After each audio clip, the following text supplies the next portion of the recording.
So that's the best time to buy a ticket the day of the concert. If you want to sit one town over. No, and they're usually pretty good seats. Well, everybody, I want to thank you for tuning in this morning and waking up with us, the morning show. Paulie C here this morning. Thank you so much, Paul. Thank you, boys. And Moose, Yeah, I don't know what to say. Yeah, I don't know either. Join us tomorrow when Moose says, wow. Bring your kitchen to life with Queen City Cabinetry. Located at 87 Elm Street in the historic Sunbeam Mall in Manchester. Open Monday through Friday, 9 a.m. to 5:30 p.m. and Saturdays, 10 a.m. to 2 p.m. They can be reached at 603-222-2007 or on the web at queencitycabinetrynh.com. Come see the possibilities. Queen City Cabinetry, another proud sponsor of WMNH. Luigi's Pizza Bar and Grill. Pizza for everyone. Let's raise a slice on high with toppings all around. It's a pizza party, oh my. Luigi's Pizza Bar and Grill, 712 Valley Street, Manchester. Come on in or call 622-1021. Luigi, keeping the tradition alive since 1975. Pizza for everyone. Come join the feast tonight. With each slice and topping, everything feels so right. Diz's Cafe is the place to put a smile on your face. Judy and the crew will take care of you. Bring your appetite and treat your taste buds right. Diz's Cafe is always a winning choice. Breakfast, lunch, or supper. Diz's Cafe at 860 Elm Street in downtown Manchester. Dine in, take out, or make a reservation. Call 603-606-2532. Eat, drink, and be happy. Diz's Cafe. You are listening to WMNH-LP, Manchester's radio.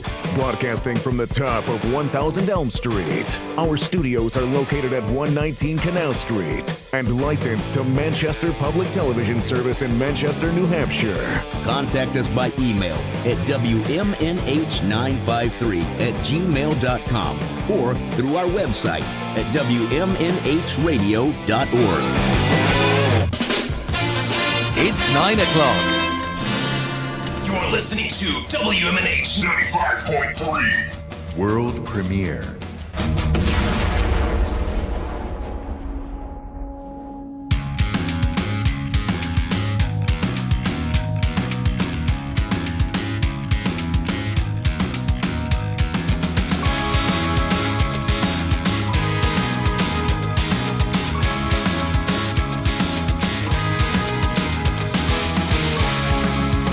They say the winds of change appear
This is Eleanor Langthorne from Vices Inc., and you're listening to Matt Connarton Unleashed on 95.3 WMNH. You're listening to WMNH 95.3. The commander to the supreme leader, Matzo coming down.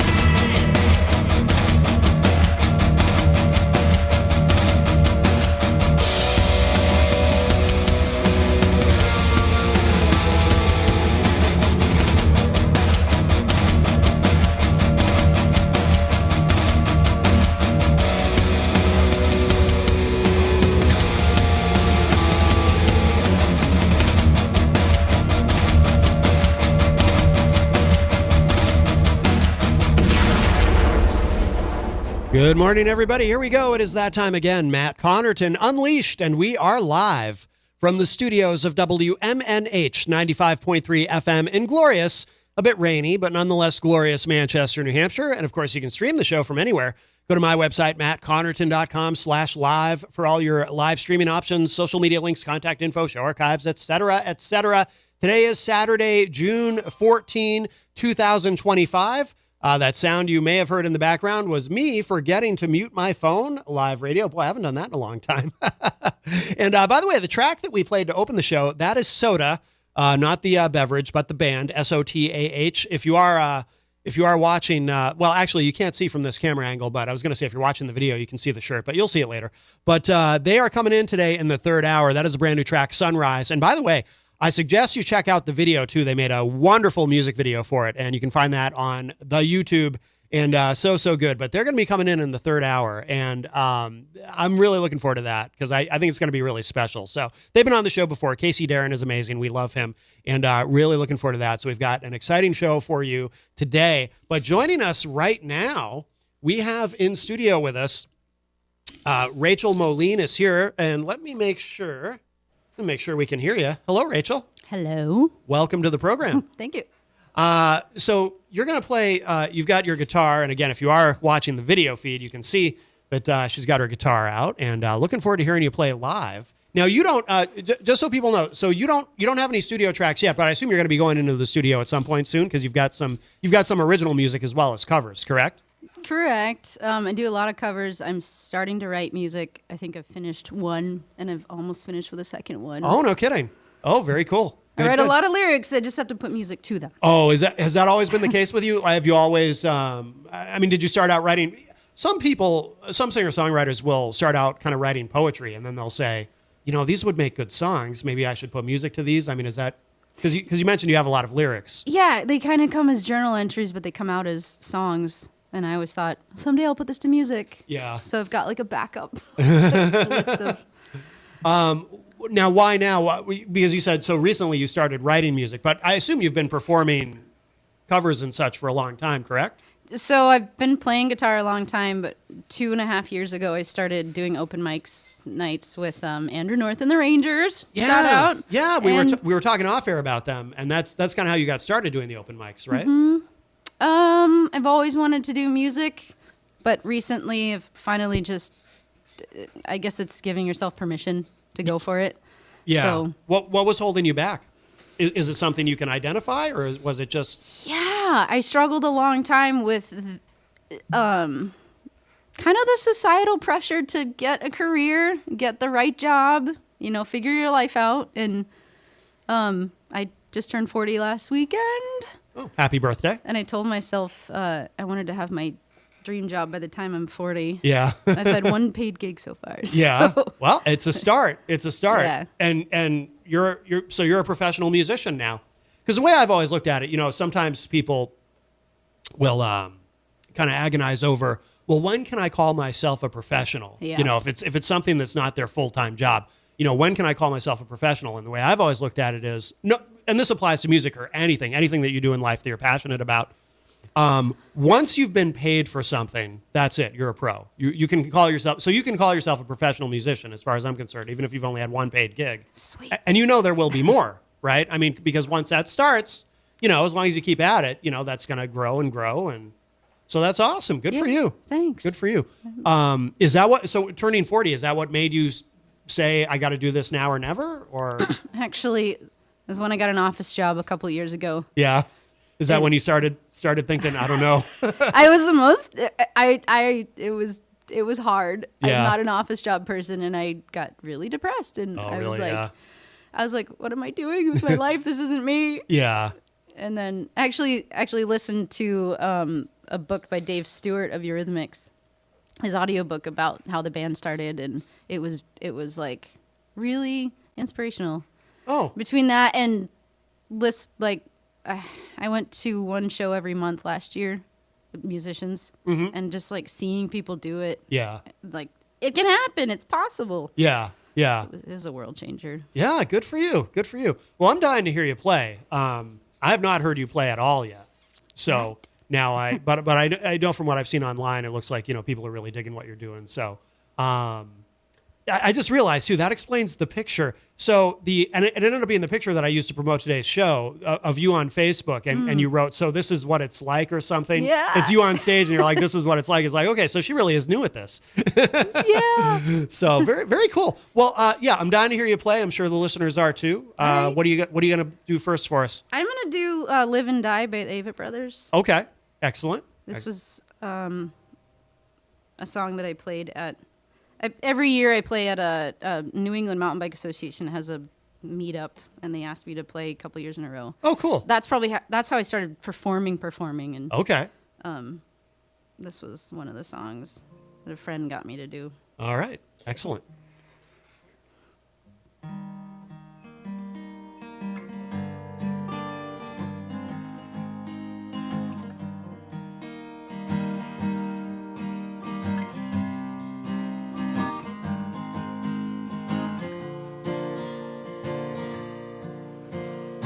All it'll take is just one moment, and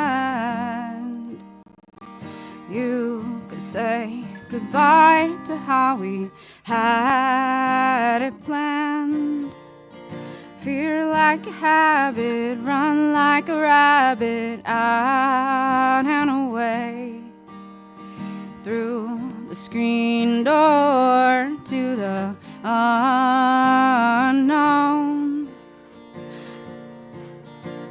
And I wanna love you more,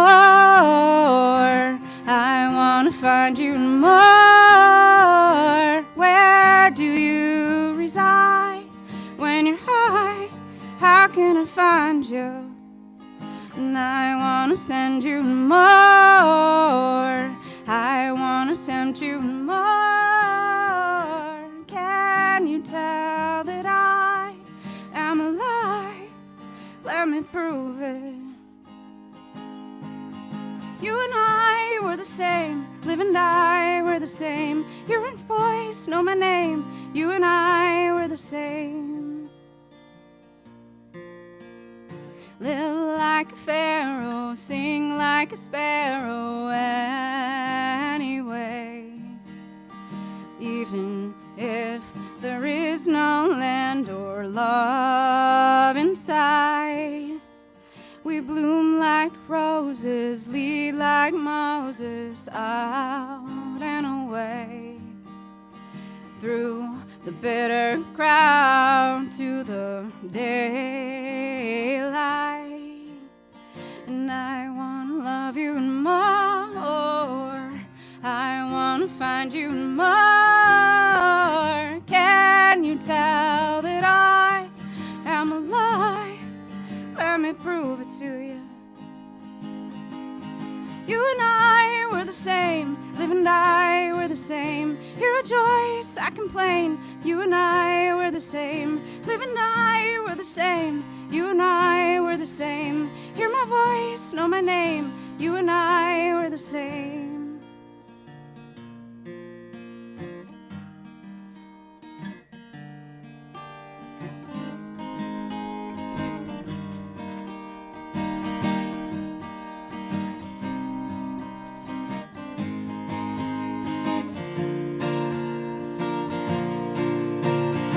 I wanna love you more, I wanna find you more. Where do can I find you? And I wanna send you more. I wanna tempt you more. Can you tell that I'm in love? Let me prove it. You and I were the same. You and I were the same. You rejoice, I complain. But you and I were the same. Liv and I were the same. You and I were the same. Hear my voice, know my name. You and I. You and I.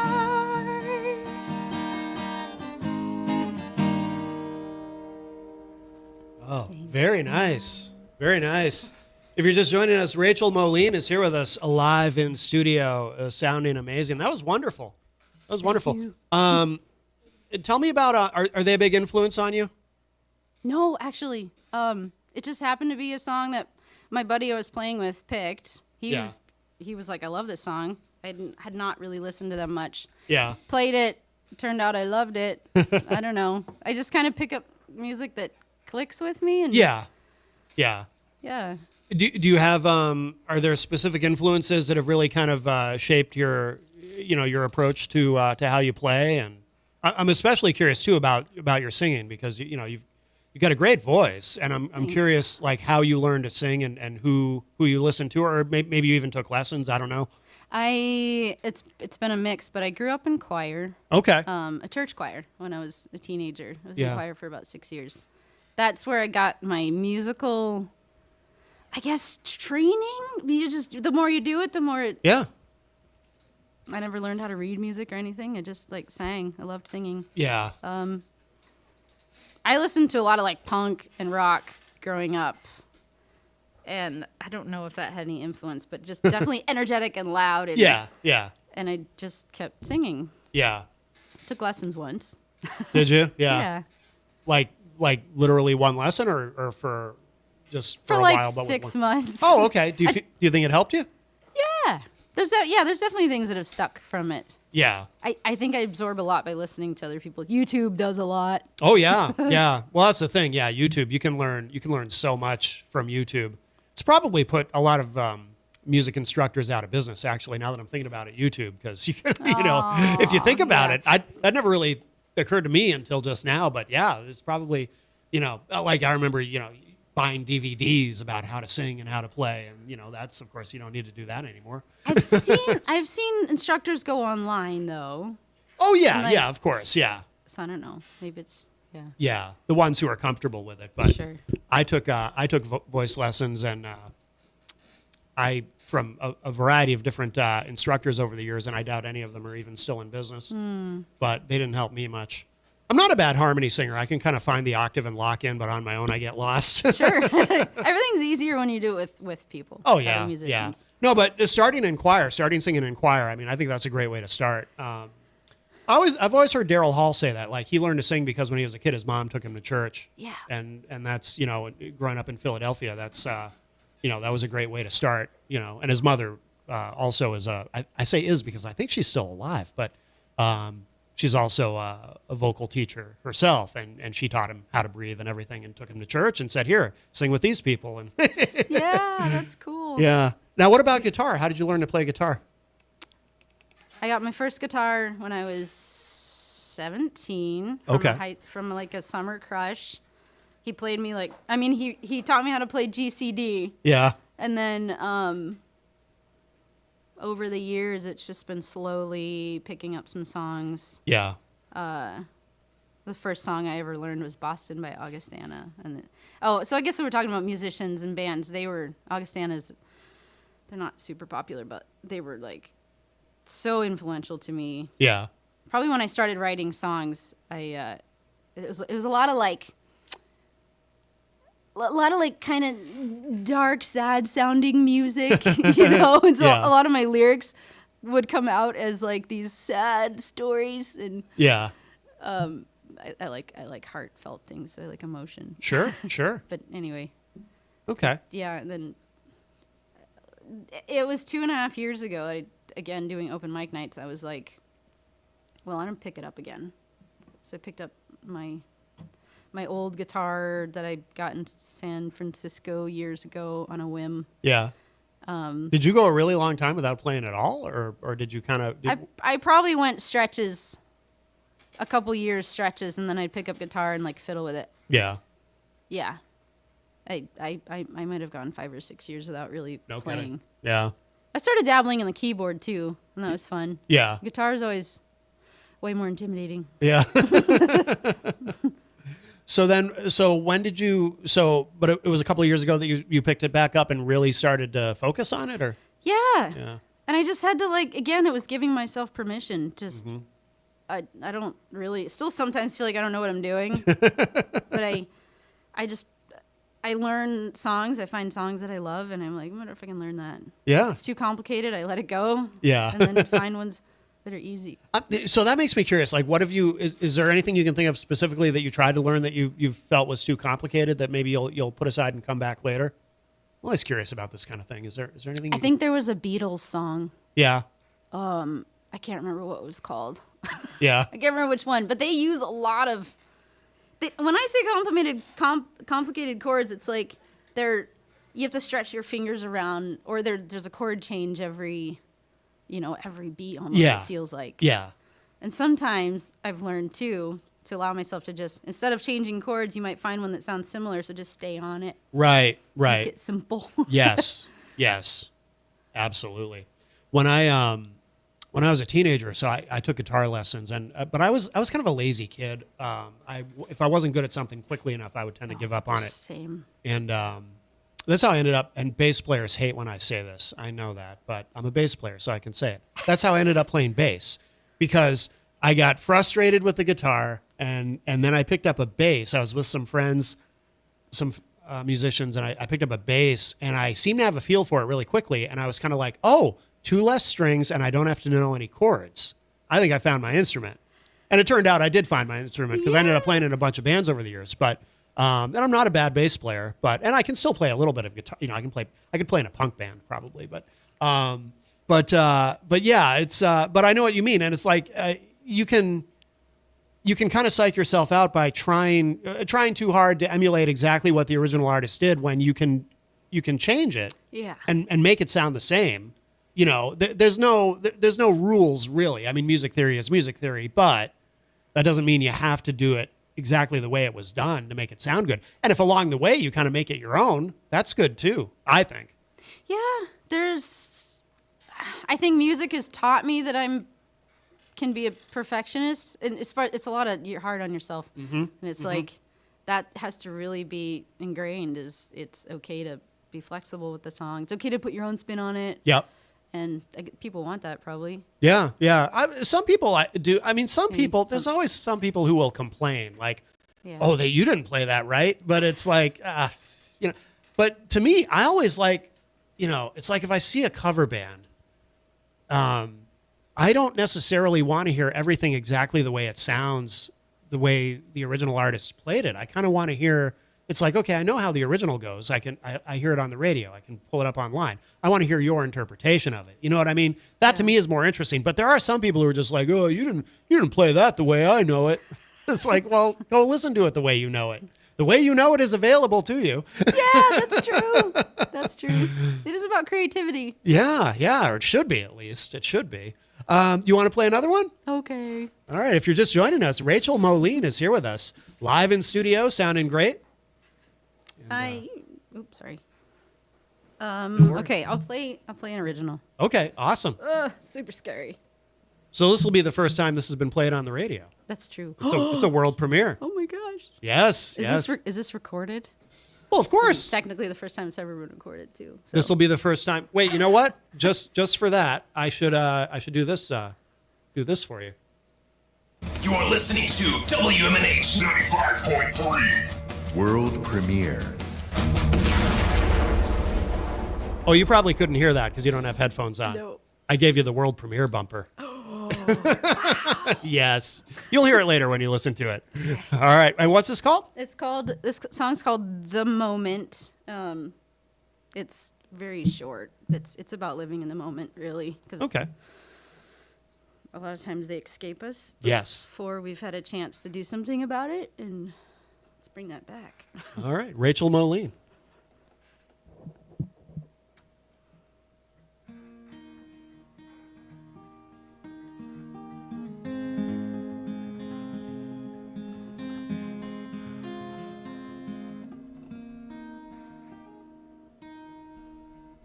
Stand to stay in the moment, for the moment knows it passes by. Unseen and unwanted, it leaves no chance, it flies away.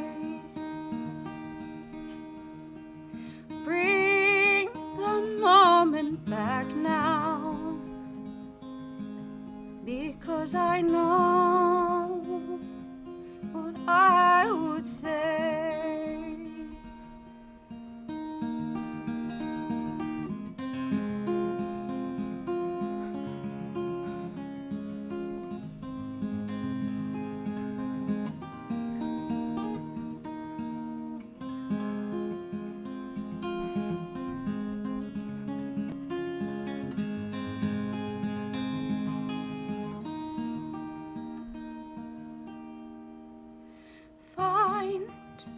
Yourself a moment, slow it down, sing its tune.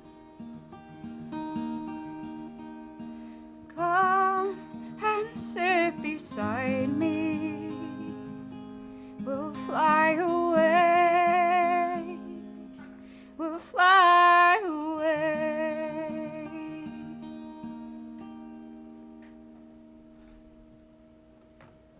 Beautiful, beautiful. Thank you. Rachel Moline is here with us live in studio, and that's called The Moment? It's the scariest thing I've ever done. Really? Maybe. So far. I mean, as you advance in your career, I'm sure it'll get scarier. Yeah, that's true. You're good point. This is nothing. This is nothing. If you are just joining us, Rachel Moline is here with us live in studio. And so, what kind of shows have you been doing? You mentioned the open mics, and then have you been? But you've been doing more than just that, obviously. So, yeah, volunteered for a couple things. I played at a school last weekend, just like a parent-teacher fundraiser thing. Oh, cool. That was fun. There was 3 other artists there, one that I knew. Playing in front of a bunch of kids is really fun. They give a lot of feedback right away. Yeah, they're like dancing to your music, or they come up there and they just stare at you while you're playing. Yeah. Oh, that's cool. Like, I love you. Yeah. I played at Feathered Friends last weekend. I opened for Lee and Dr. G. Okay. Is a local band. Now, where is that? Feathered Friends? It's called? Oh, Feathered Friends. Oh, is Feathered in Friends. Concord. I don't know why I thought. But sometimes I don't hear things correctly. Feathered okay. Trends, like what would that be? Like a store that sells jackets made of feathers or something. Yeah. I think we should do it. Should open that Feathered Trends. So Feathered Friends. Okay. So what is that? It's a brewery. It's a brewery. Okay. They have a cool stage in the back. And I played last December. I played up at a place in Bethlehem. Okay. Called Rosa Flamingo. Okay. A buddy of mine, Jim Terrell, is also a New Hampshire Oh, musician. I know Jim. You know Yep. Jim? I've interviewed him actually. Geez, I don't know how many times over the years. Gosh. Yeah. Oh, absolutely. Yeah, Jim's great. I went up to see him play because he plays there every Wednesday. Yeah. And he had me sing a couple songs, and the owner was like, "Jim can't be here next week. Do you want to fill in?" Oh, nice. It's a 3-hour set, and I was like, "Oh, okay. Yeah. Yeah, let's do it." Yeah. It was a really good experience. It was a challenge because I didn't have 3 hours of material, but. Well, the thing is, though, with a situation like that too, you can repeat some stuff. I mean, you're not, you're not playing to the same crowd in the first hour that in the third hour. You know what I mean? Right. So yeah, you're right. Is that what you ended up doing? You just yeah. I had about an hour and 20 minutes or so. Oh yeah, so you just play and stuff. Just play the set twice, right? Yeah. Yeah, no big deal. Yeah. No, that's cool. So it went well. It did. Yeah. I was not as prepared as I could have been. I think I say that every time. Sure. Well, That's a thing. like we talked about earlier, creative people are most hard on themselves, the most self-critical. So, but it comes from a good place because you want to be good at what you're doing, and you want people to be impressed and whatnot. So, Right. So is that kind of, is your goal to continue to do shows like that, more and more shows like that? Is that like you want to be playing out all the time, I assume? I would like to. It's really good. I've found that it's a lot of pressure. Mm-hmm. I mean, I put pressure on myself.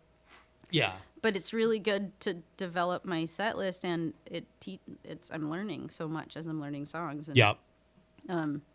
I'd like to be able to support myself with music. Yeah, of course, yeah. I do want to keep writing and start recording, and I'd love to eventually start a band.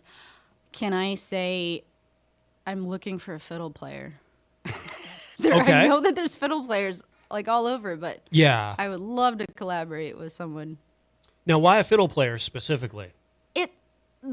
Okay, it's probably some band influences. Like Airborne Toxic Event is a rock band, and they have a fiddle. Fiddle was one of his first band members. Violin, same, but yeah, it just sounds so cool. I think in any style of music, yeah, and it adds something that you don't get to see or hear a lot. Yeah. Does Andrew North and the Rangers have a fiddle player? Don't they? No, but they have. They don't. They have a. Who am I thinking of? No, I'm thinking. I don't know who I'm thinking of. But yeah, I mean, it's not like. Fiddle players. So yeah, it's not like guitar players are everywhere, but fiddle players. Yeah. How do you find a fiddle player? How do you find a fiddle player? I just ask people. I'll come up with one eventually. And when you find one, they're probably already in a bunch of bands because there's not many fiddle players around. Yeah. Probably. No, I'm sure you'll find somebody. No, that's cool though. Yeah. That's cool. So you want to do something that doesn't sound like everything else. Yeah. You want to do something different. No, I think that's awesome. Yeah. Fiddle players. I'm trying to think of who. I don't know why I was thinking of Andrew North. Maybe just because we were talking about him earlier. But yeah, no, that's cool. Now, have you actively started looking for band members, or are you just kind of starting to look? I'm starting to look. I've been meeting people at the open mic night. Yeah, that's a great. Yeah. Over the years of interviewing people, so many bands have started out of open mic nights, just people meeting there. Yeah. It's such a great place to network. Right. Yeah. I have faith in that. Oh yeah, yeah. So that's one of the long-term goals, is get a band going. Yeah. I'm not exactly sure what kind of band yet. I know I want a fiddle player. Yeah. There's this band called the East Pointers. They're from Prince Edward Island. Okay.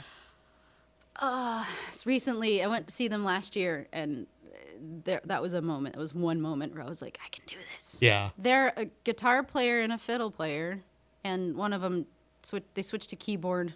Oh. But they also do, they do beats and stuff. Their music is like not really traditional fiddle player. It's not Irish per se. Interesting. It's a lot of really cool different sounds and high energy. I'm super curious. What are they called again? The East Pointers. The East Pointers. I got to look them up. They're really good. Yeah. They've got a good presence on Instagram. They just put out some really fun stuff. They're really fun. They're from Providence, or you saw them in Providence. They're from Prince Edward Island. Oh, okay. Okay, gotcha. Saw them in Portland. Oh, in Portland. Year, in Portland. Yeah. Okay. I got to look them up. Yeah. No, that's really interesting. Yeah. They just you watch them up there, and the one guy on the fiddle's just like yeah. And the other guys. They just look fun, and they have fun, and their music's good. Yeah. Oh, that's really cool. That's really cool. If you're just joining us, Rachel Moline is here with us. You want to play another one? Okay. Yeah. Dying to hear more. All right. Yeah. Do you think there'll be two more? I've got two. Oh, we can. Yeah, we got time. We Okay. definitely have time. Yeah. Well, okay. I'll jump into this. It's a little.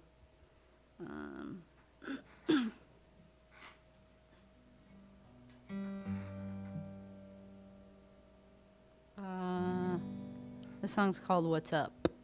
Is this an original? No. Oh, okay. This is very much not an original. Oh, is this Four Non-Blondes? Yeah. Okay. I feel like I'm in a karaoke bar all of a sudden. A little cliche, but I love singing it. No, it's no. I'm dying to hear it. Yeah. Okay. All right.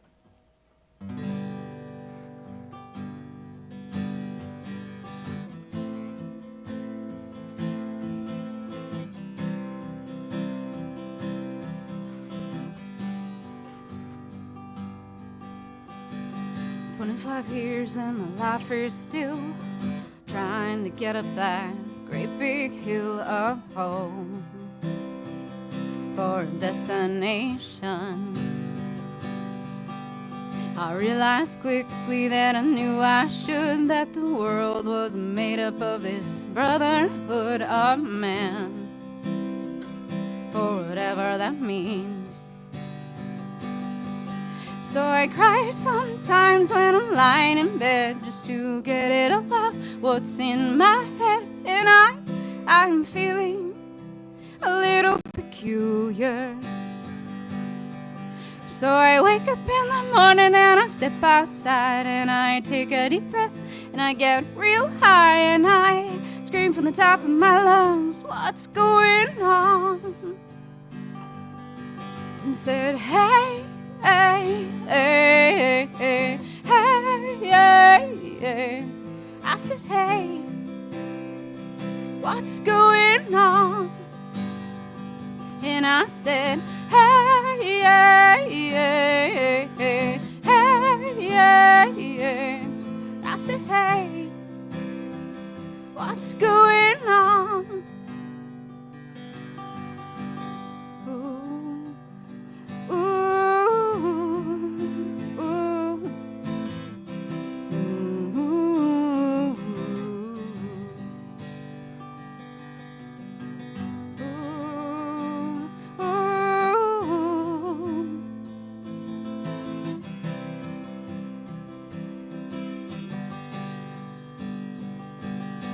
and I try.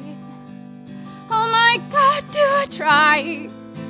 I try all the time in this institution, and I pray.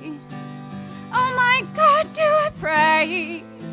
I pray every single day for a revolution. So I cry sometimes when I'm lying in bed, just to get it all out what's in my head. And I'm feeling a little peculiar. And oh, I wake up in the morning and I step outside and I take a deep breath. I get real high and I scream from the top of my lungs, what's going on? And I said, hey, hey, hey, hey, hey, hey, hey. I said, hey, what's going on? And I said, hey, hey, hey, hey, hey, hey, hey. I said, hey, what's going on? 25 years and my life is still trying to get up that great big hill of hope for a destination. Very nice. Rachel Moline here with us in studio. Oh, is there more to the song? No, I just do that. Oh, as okay. a habit. Okay, I wasn't sure if there was another part that I was forgetting. I always feel badly when I do that. It doesn't happen often, but every once in a while, like I'll think somebody's done, and then I'm like, "Oops, I'm so sorry." Like 10 more minutes. Rachel Moline is here with us live, sounding great. And so, what do you have this? Like, do you have shows this weekend, or what's? What? No, I don't have anything booked now going forward. Oh, you don't? I had a bunch of stuff for like a couple months, and then this was the last thing I was kind of preparing for, and I'll be honest, I'm stuck in like I need to take a break, but then I'm like, well, you can't do that. Yeah. I mean, you're moving forward. Yeah, you so, got momentum. Yeah, you got to keep going. Yeah. I've been talking to some people. Supposed to play at Concord Craft, which is also in Concord. Oh, yeah. Hopefully in the next 3 or 4 weeks. Yeah. Yeah. Good. And I do want to, I do want to like shift gears a little and try to find people to play with, and yeah. There's a lot to do. Mm-hmm. Oh yeah, there's a lot to it. There's a lot to it. Yeah. How do you feel about that part of it? I mean, are you intimidated by it, or because some musicians actually kind of embrace all of it. Some musicians are just like, I just want to play. I want somebody else to do all the other stuff. I mean, how do you feel about it? I want to do it all. Yeah. To be honest, I want to sing, like, mostly. Yeah. I play guitar because it like, so I can play out. Yeah. So I'm forcing myself sort of to. But in an ideal situation, you'd like to be in a band and not have to worry about the guitar? Eventually, Focus on vocals? Yeah. I would love to sing. I sang with a friend of mine. Their band is called J Street Extension. They're up in Northfield area. Yeah. And they asked me to sing with them a couple months back, and it was mind blowing. I loved it. Yeah. Like, I had to learn all these songs that I didn't know. Yeah. There's a lot of like Bonnie Raitt and a little Tom Petty, and I had so much fun though. Yeah. That was also like, okay, this is it. I Oh, that's gotta cool. do it. Yeah. Oh, very cool. Very cool. Well, I'm sure you'll get more bookings too after this show. You get the Matt Connarton Unleashed bump, you know. Yes. Yeah. Oh, yes. I'm sure you've heard about it. Yeah. And then, so now, what about recording? So, have you also started looking into where you're going to do that, or who you're going to work with, or is that kind of on the back burner? That will be a working on going forward, because I'm trying to learn a little bit. I bought a microphone. Was it like an H4 little Zoom recorder? Yeah. That I can record some of my own stuff and do stuff on like on Instagram and things. Yeah. Recording studio. I have to meet people. I don't know where to start. Yeah. Honestly. Yeah. Yeah. I am all ears. There's a lot of options. Yeah. I think the name that comes up the most often on this show is Eric Sauter from Blackheart. Like, okay. I don't know if you've heard of him, if you've heard his name around, but he a lot of the guests that we've had on the show have recorded with him, and he's fantastic. Really? Yeah. And he's been on the show too, and fascinating to talk to, but he's so talented. That's cool. Yeah. So somebody you might want to keep in mind. But you've got a lot of options. And, and we live in a time too where, like, when I was growing up, I'm old enough to remember when it was like, you had to find a studio and pay somebody incredible amounts of money to record in their $1 million studio. And if you didn't have the money, well, you were SOL, or maybe you just record something on a little Tascam 4-track, a demo or something. But now it's like, you've got so many options, it's technology is a wonderful thing. Yeah, that part's intimidating, to be honest. Yeah. I look at all the stuff and I'm like, yeah. No doubt. It is. I just want to play the music. Yeah. Let someone else do that. Yeah. No, I can understand that. You want to play one more? Yeah. I can Okay. play one more. All right. Okay. If you're just joining us, Rachel Moline is here with us live in studio. This song is for my buddy Andy that lives in Colorado. Okay. I think he's listening in. Oh, excellent. Hi, Andy. This is a song by the Bodines. Okay. Everybody Free. That's kind of where my heart's at right now, too, and I think a lot of people's hearts are at. Just everybody wants to love and live how they want to live. Yep. Agreed.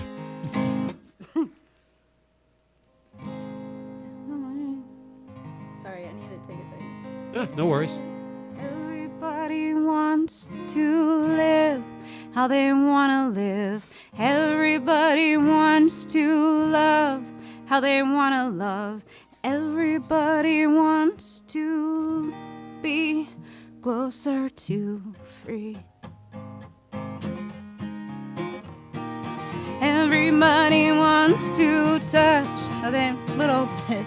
Everybody wants to love. Sorry.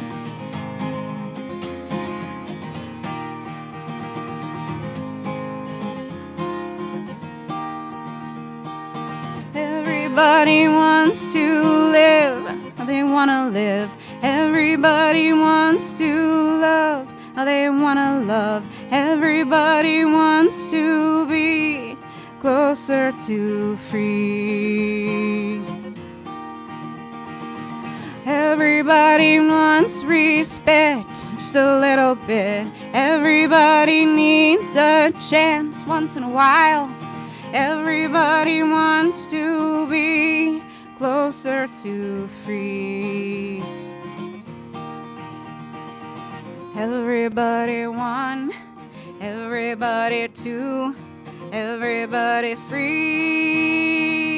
Everybody needs a touch, now and then. Everybody needs a good friend. Everybody wants to be closer to free.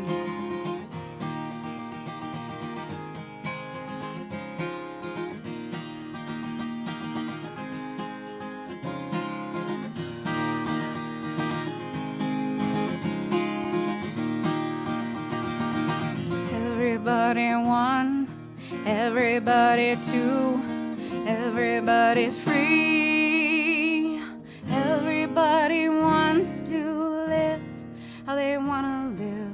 Everybody wants to love how they wanna love. Everybody wants to be closer to free, closer to free, closer to free.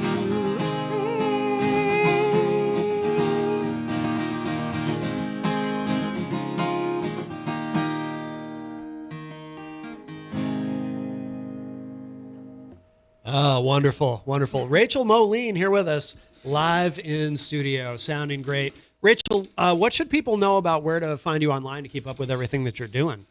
Because you got a lot in your future, I think. Thank you. I'm on Facebook. Rachel Moline, Moline. I have an Instagram. It's at Ray Moline, Raemoline. Soon there will be music going up on Instagram. Yeah.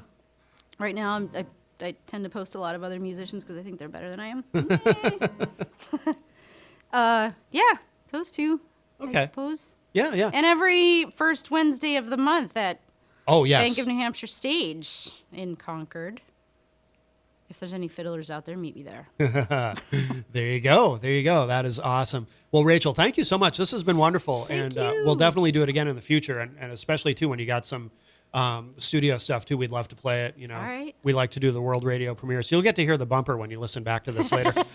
Cool. Thank you so much. Rachel Moline, thank you so much. And if you are listening live on Saturday morning, we got plenty of more show to come. And I think I'm going to give this a spin. We did a world premiere for this recently on the show. This is Cosmic Blossom. And a great track. This is called Take Your Time.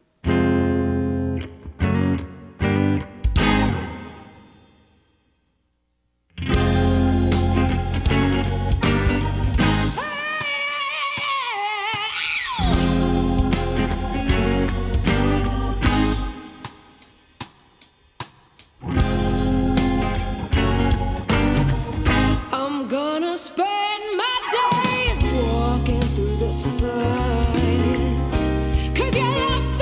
You can still have fun.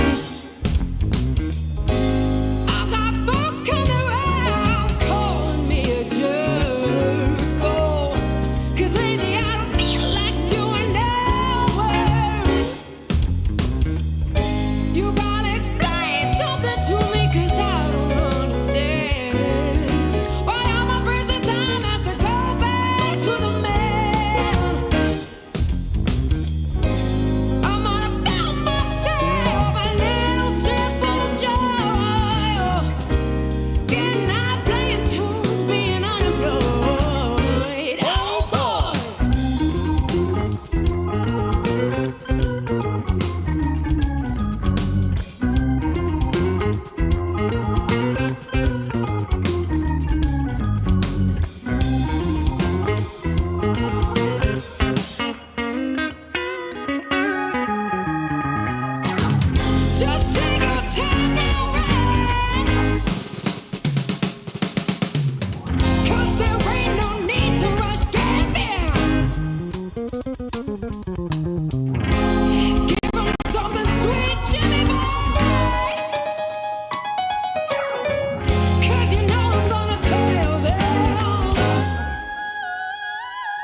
sure do love the way that you move.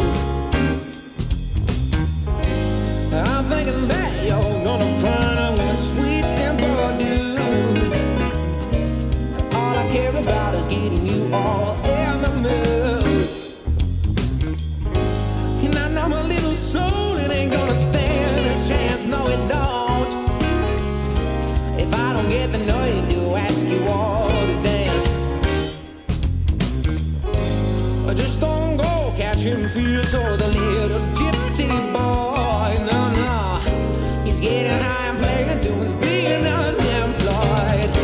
Oh,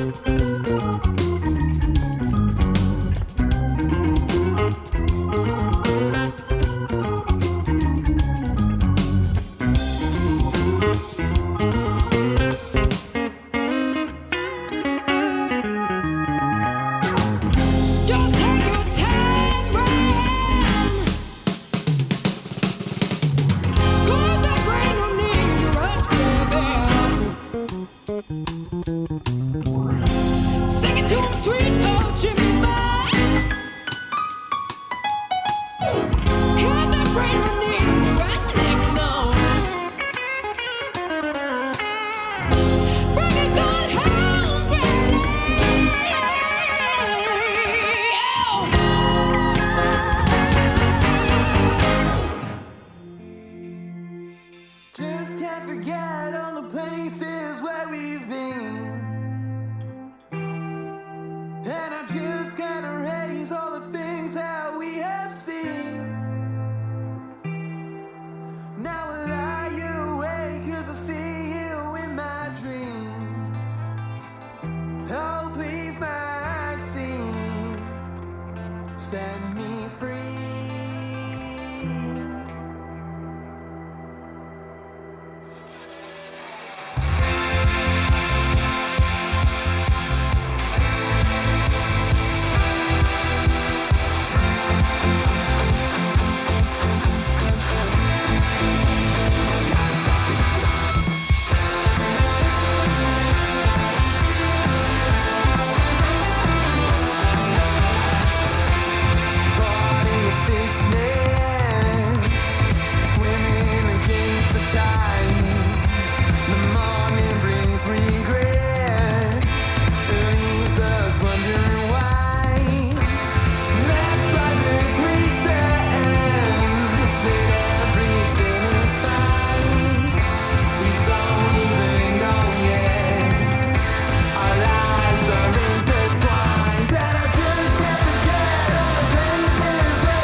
future is a broken promise.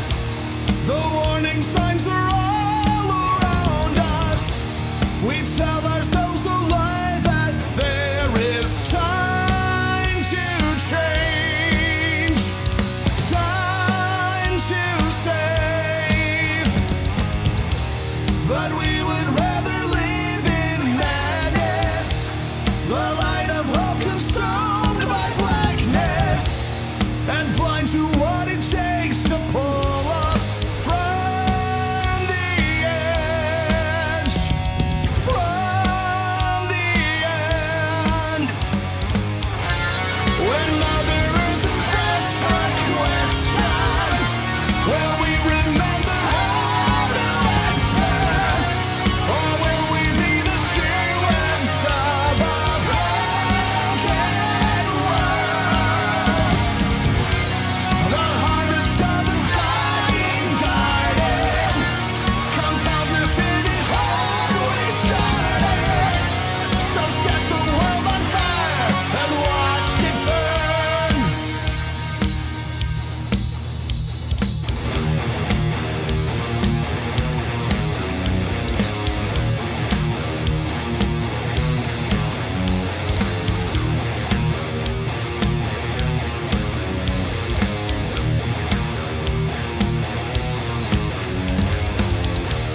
They're killing over ancient borders. We're soaking chaos and disorder, unable to find strength enough to break the wheel, strength to heal, refusing all cooperation, promoting constant confrontation, and any chance we might have had to light the way fades away. So Mother Earth has asked a question, but we've forgotten how to answer. And here we are, the stewards of a broken world.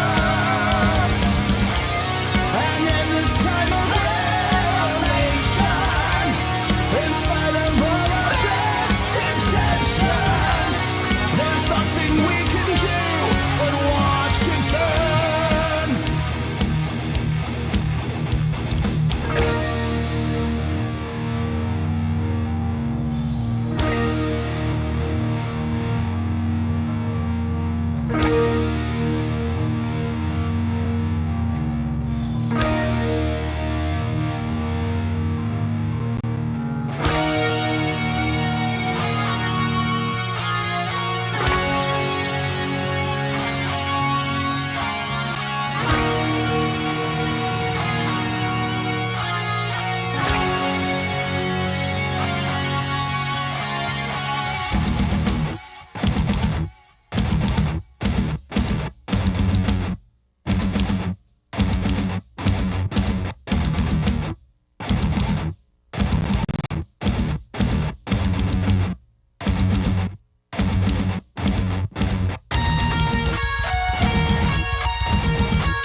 But we would rather live in madness, the light of hope consumed by blackness, and blind to what it takes to pull us from the edge, from the end.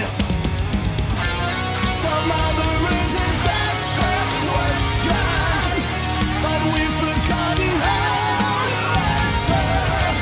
And here we are, the stewards of a broken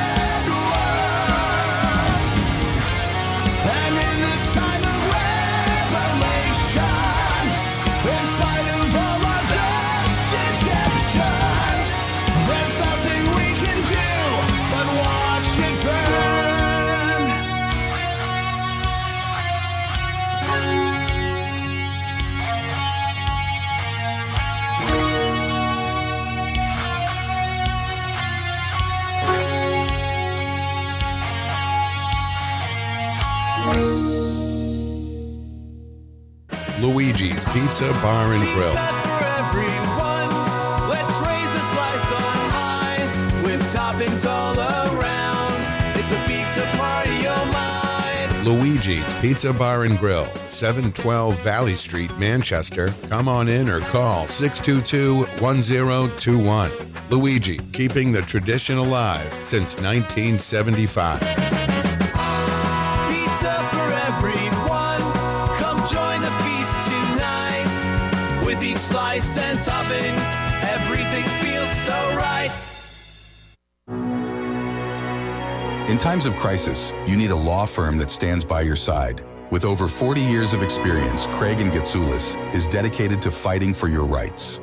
As former state prosecutors, our attorneys have the knowledge and trial experience to provide an aggressive defense against any charge, from DUIs to homicides.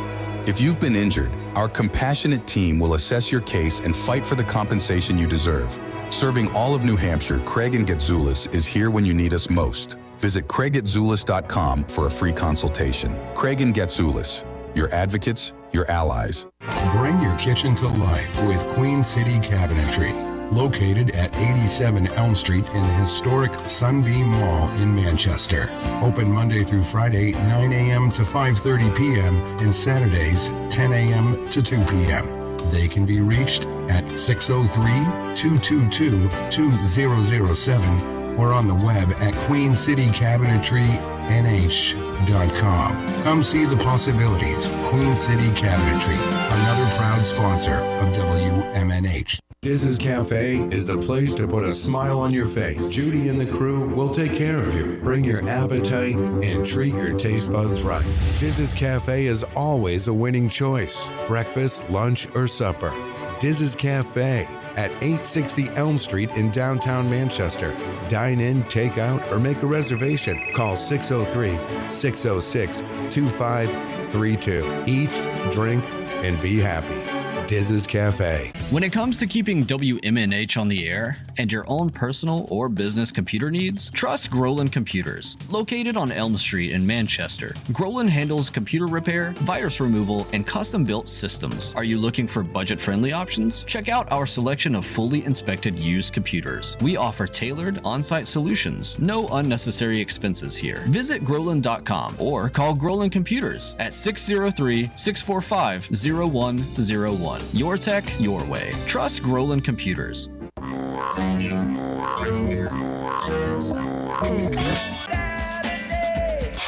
Midnight. 7 times out of 10, we listen to our music at night. Thus spawned the title of this program. Late Night Delight with DJ Midas, right here on WMNH Manchester. You wanna know why? Because I'm on the radio. Saturdays and Sunday nights, midnight to 4 a.m. This hour on WMNH is sponsored by CGI Business Solutions, located at 5 Dartmouth Drive in Auburn. They serve all your business needs, including employee benefits planning, corporate design and business administration, investments and wealth management, and customized business insurance solutions. Their phone number is 866-841-4600 or on the web at cgibusinesssolutions.com.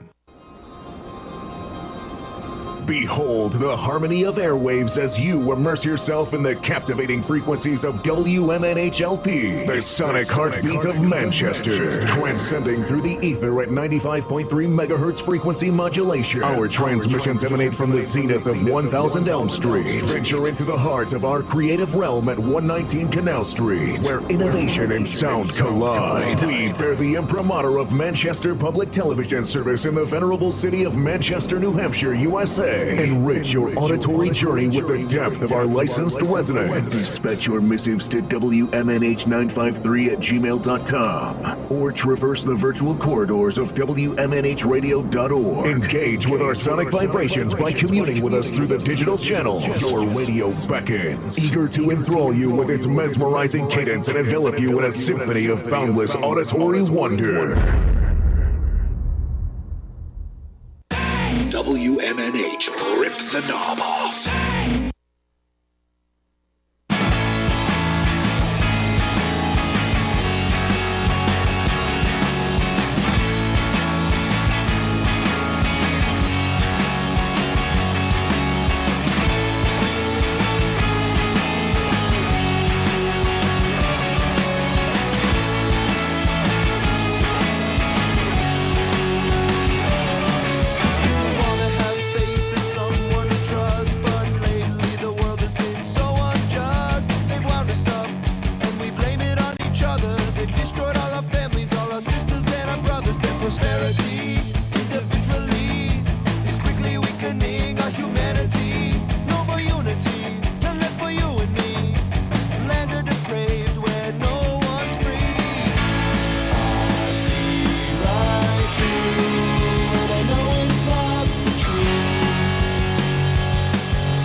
2023 alone, with over 43,000 gun-related deaths.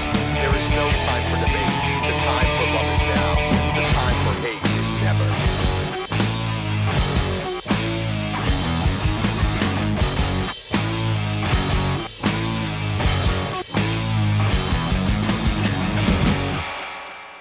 You are listening to WMNH 95.3. World premiere.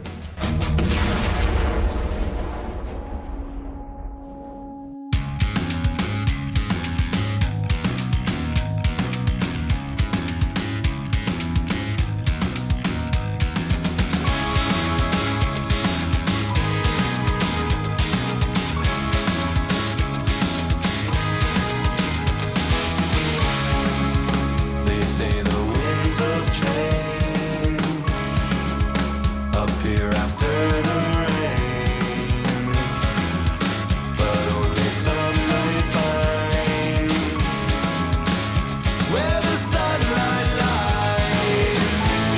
No matter how they martyr you, don't ever let it bother you. You're stronger than they say. You will live another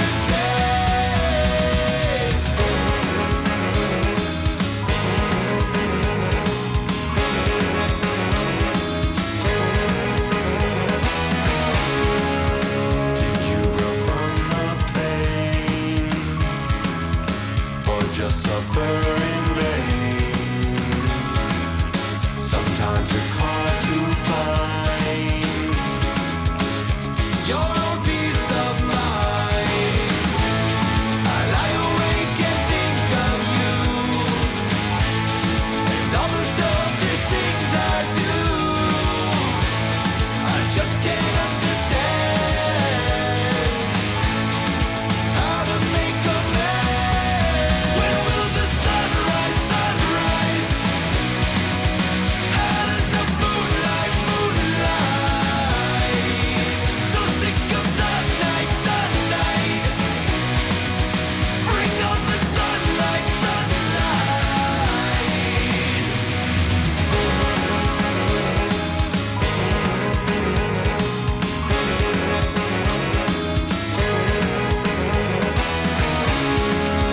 My heart was on my sleeve. I know you watched it bleed, hemorrhaging in my hands. But still my love will stand. No matter how much pain you feel, don't ever doubt that you are real. You're not the only one who's still searching for the sun. When will the sunrise, sunrise? Out of the moonlight, moonlight. So sick of the night, the night. Bring on the sunlight, sunlight. When will the sunrise, sunrise?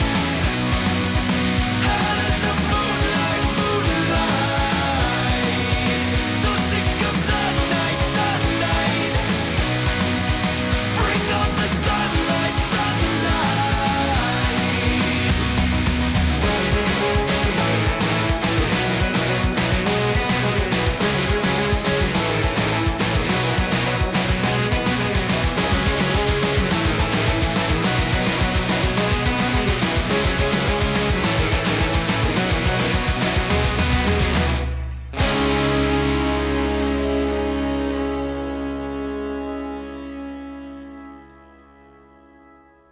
Oh, that is so good. That is called Sunrise, and that is the brand new track from Soda, which is spelled S-O-T-A-H. And if you happen to be watching live, if you're watching the video on Saturday morning, you can see I've even got my Soda shirt on because those guys are going to be in today in the third hour, and I cannot wait. And if you've seen some of the social media activity, well, let's just say if you haven't watched the video yet, you want to watch the video. The video for the song Sunrise, it just dropped last night, I think, and then it's up now. You can find it on YouTube and, of course, all on all their social media. But it's so cool. And I cannot wait for these guys to come in today in the third hour.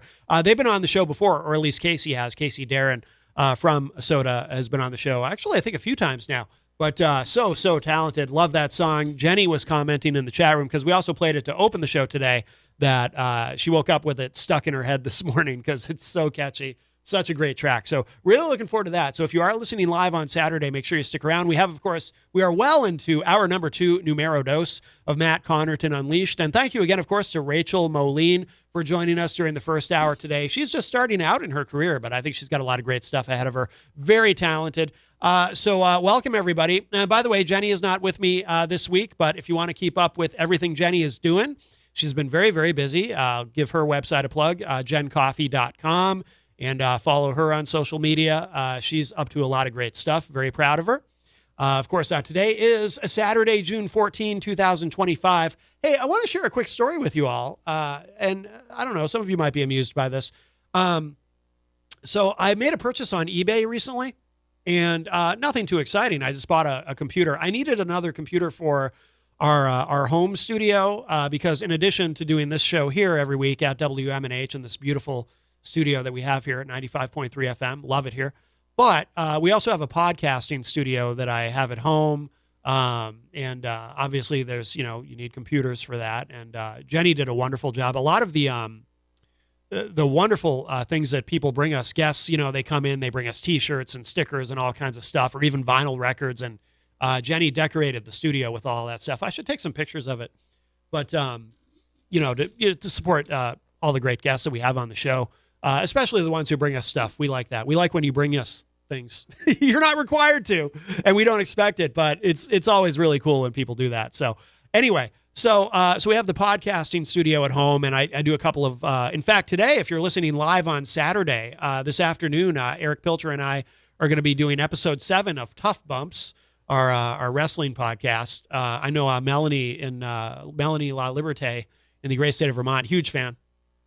That's a little inside joke. But anyway, so that we'll be doing that today. But I needed a new computer. I needed something with a faster processor to do all the things that we want to do with the podcast.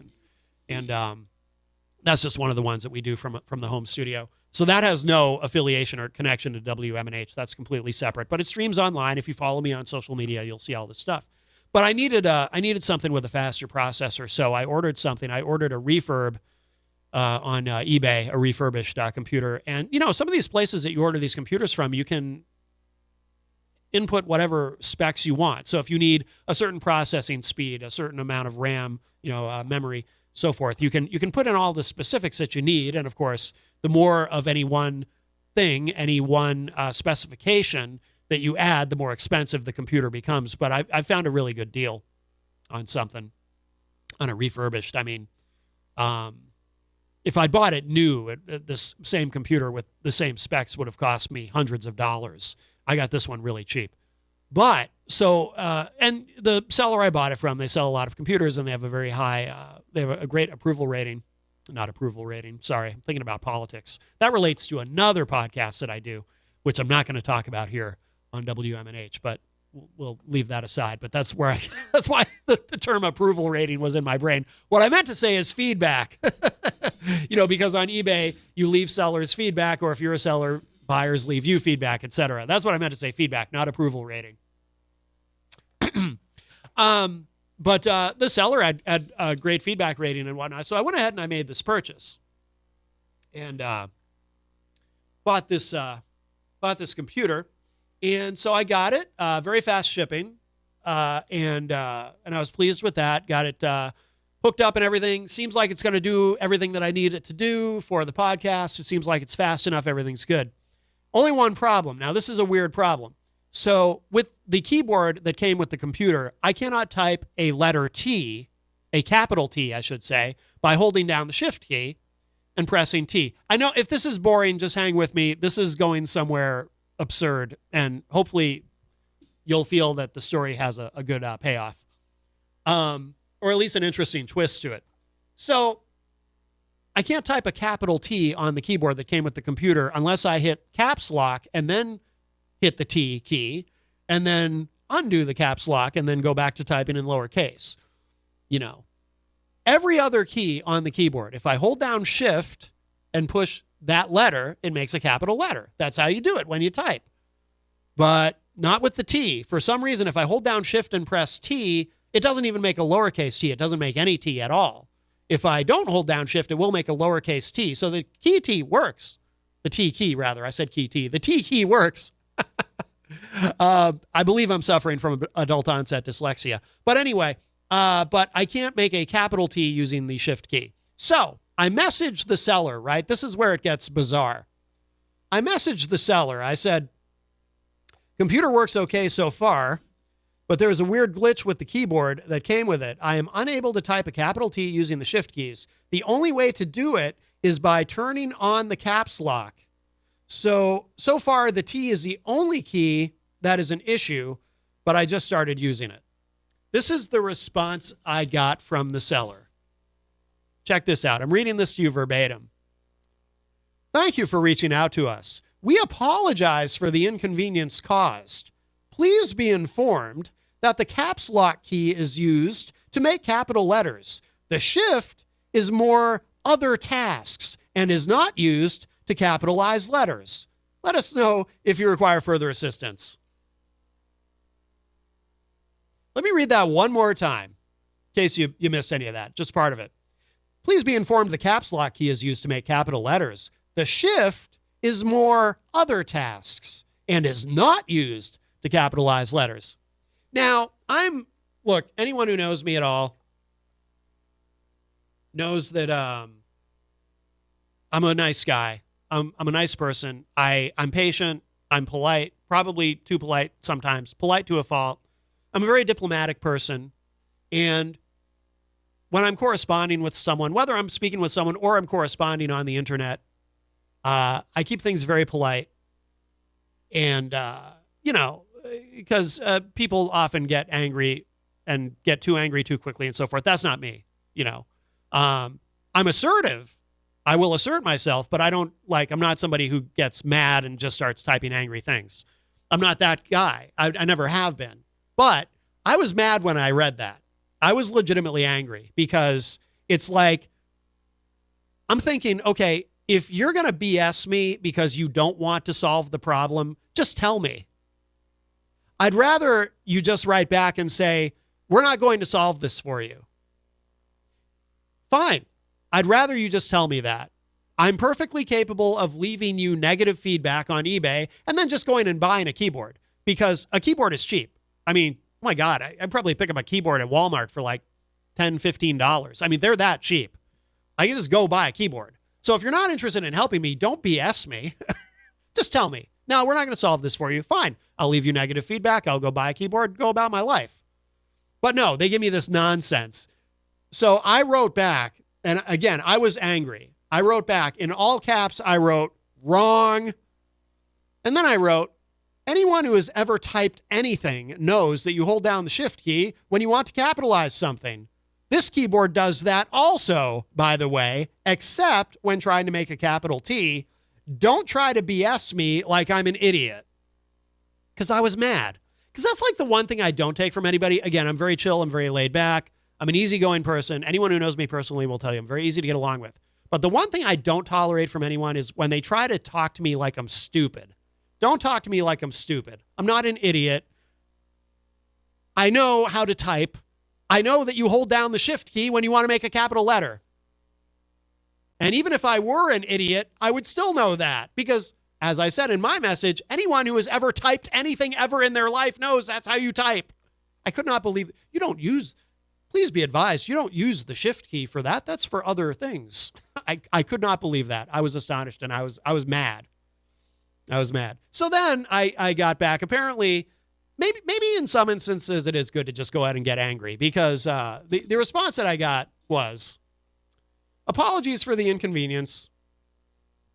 Please be informed that we have initiated the process and will be sending you a replacement keyboard.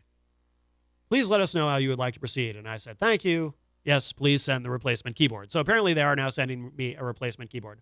But I couldn't believe that. Like, no, you don't use the Shift key for that. Now, the only thing I do wonder about is it possible that an actual human didn't write that? Is it possible that it's AI and that was an AI-generated response? But if that's the case, I don't know if that's better or worse than if an actual human being sat there and actually tried to tell me that you don't use the shift key to capitalize letters. I don't know what's worse. I don't know what's more concerning. But anyway, so that was my eBay saga. So got a refurbished computer. By the way, just another quick plug. I think we're doing Tough Bumps today at 3 p.m. Eastern time. Check it out online if you're a wrestling fan. If you're not a wrestling fan, it's probably not for you. Anyway, moving on.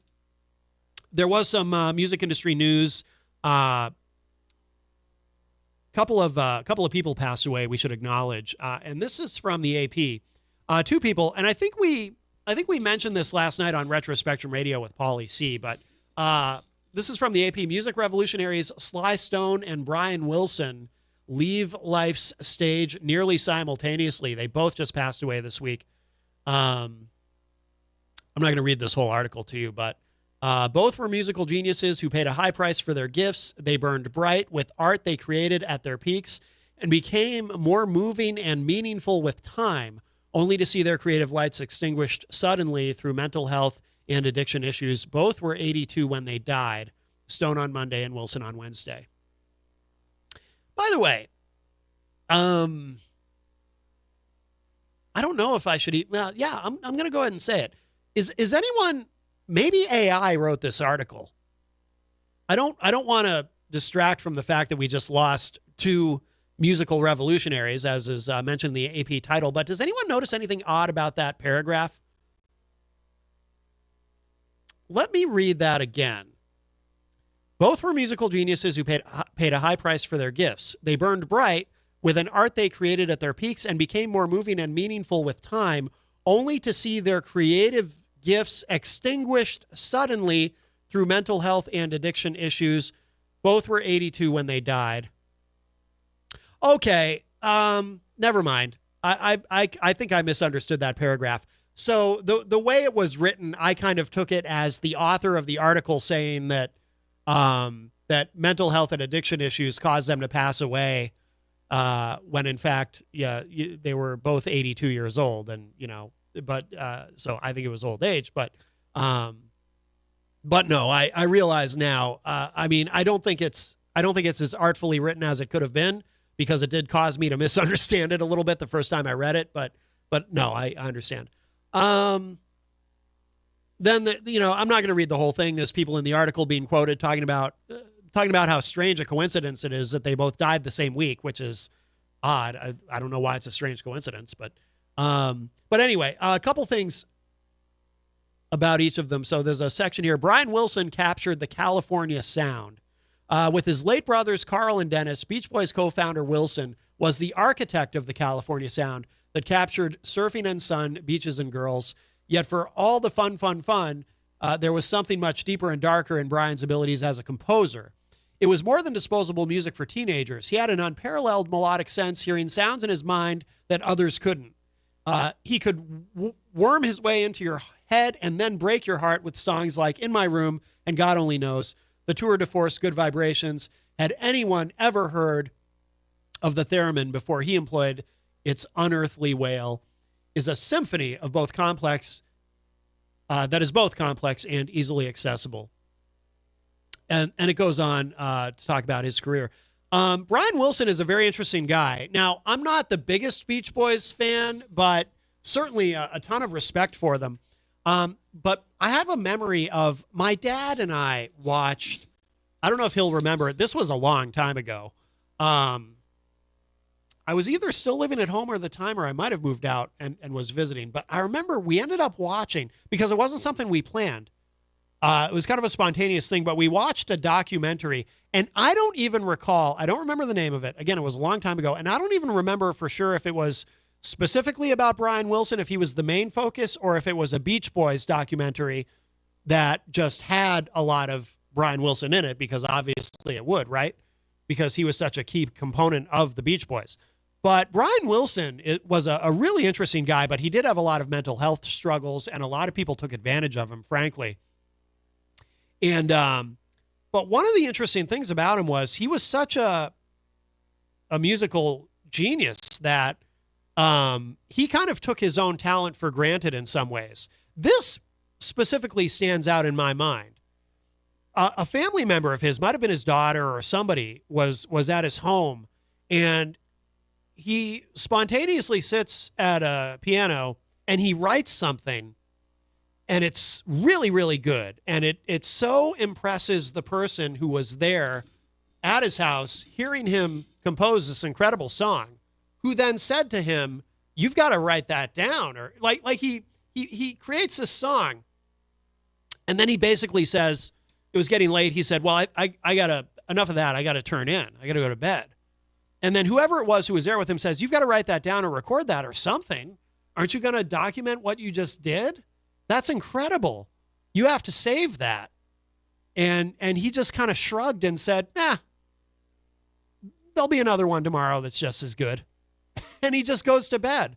But that's how good he was. He could afford to even just take it for granted because he had an idea that was so impressive to this person who's in the room with him.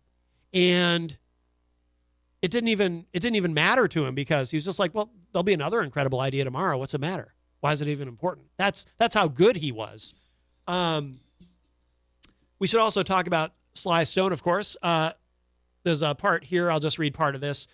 Stone's skills came in creating a musical world that others only dreamed of at the time. The family Stone was an integrated world, black and white men and women. And the music they created was a potent mixture of rock, soul, and funk. If it made you move, it made you think. For a period of time from 67 to 73, their music was inescapable.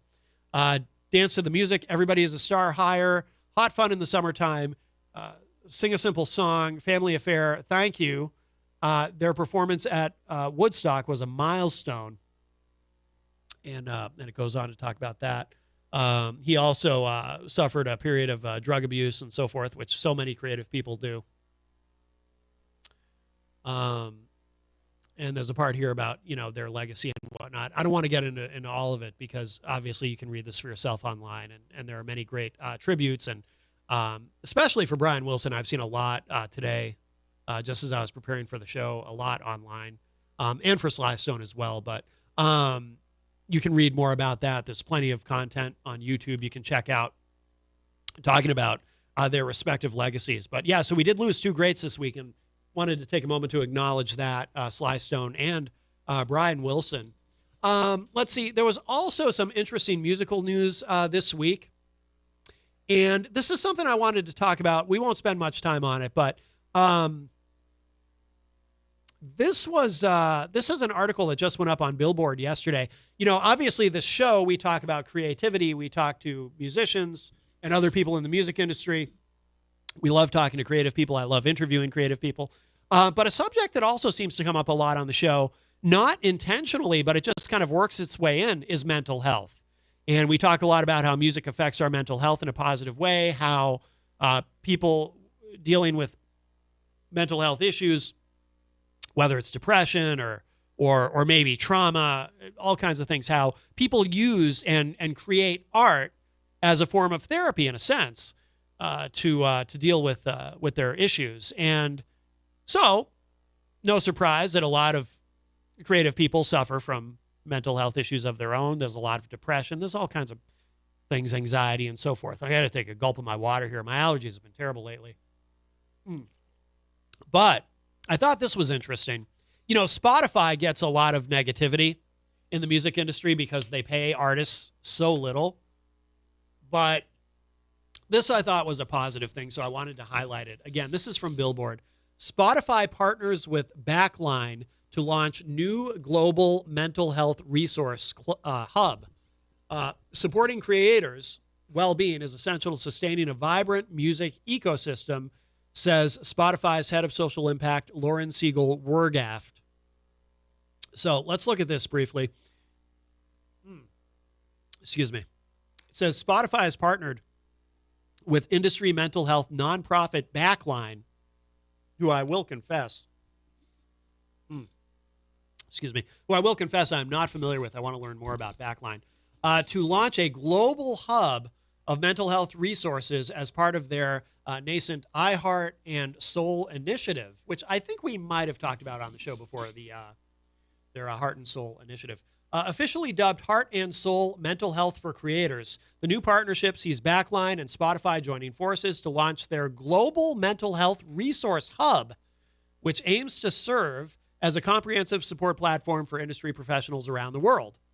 While Spotify first launched its Heart and Soul initiative in 2018 as a way of providing support and deepening understanding of emotional well-being amongst its employees, Backline first emerged in 2019 to connect industry professionals and their family with mental health and wellness resources. Now, just in time, in a sense, right? Right before the onset of the pandemic. I'm gonna mute my mic for a second.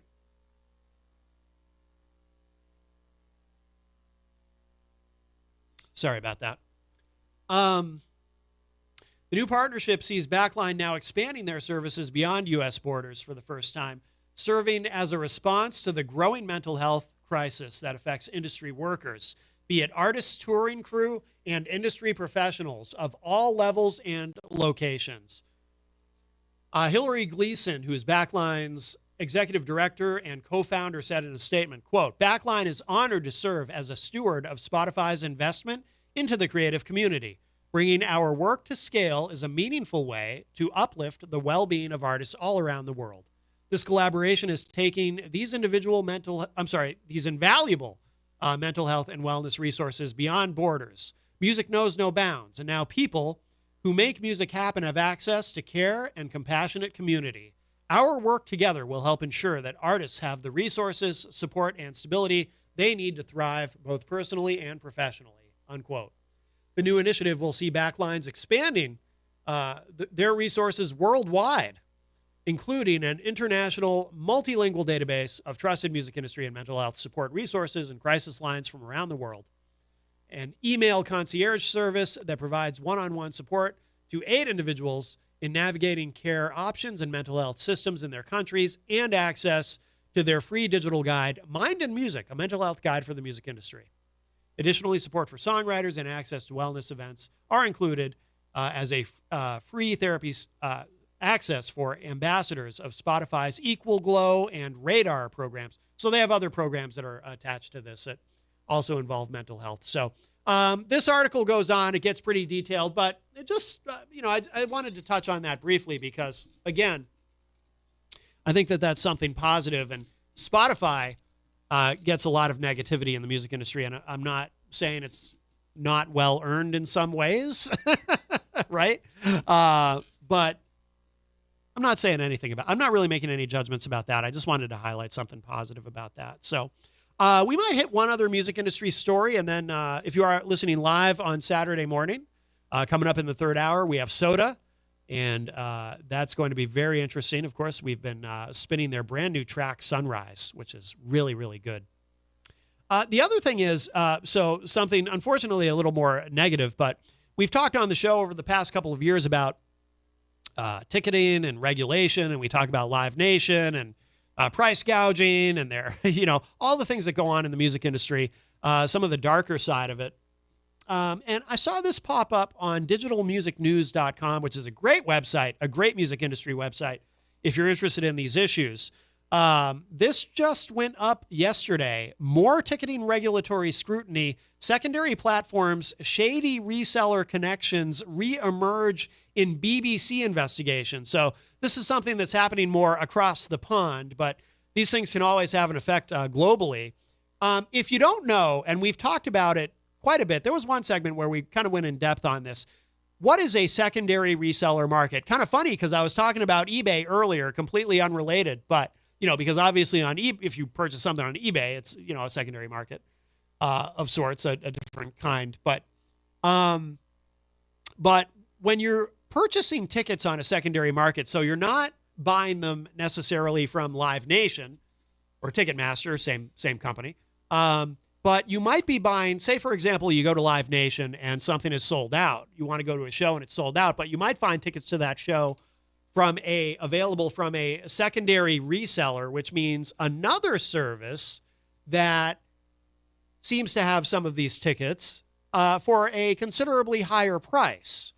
So, in other words, everyone's heard of scalping. So you might have a secondary service that bought in bulk some of these tickets when they first went on sale. So instead of the consumer having access to those tickets, this reseller bought them, and now this reseller is selling them at a hefty profit.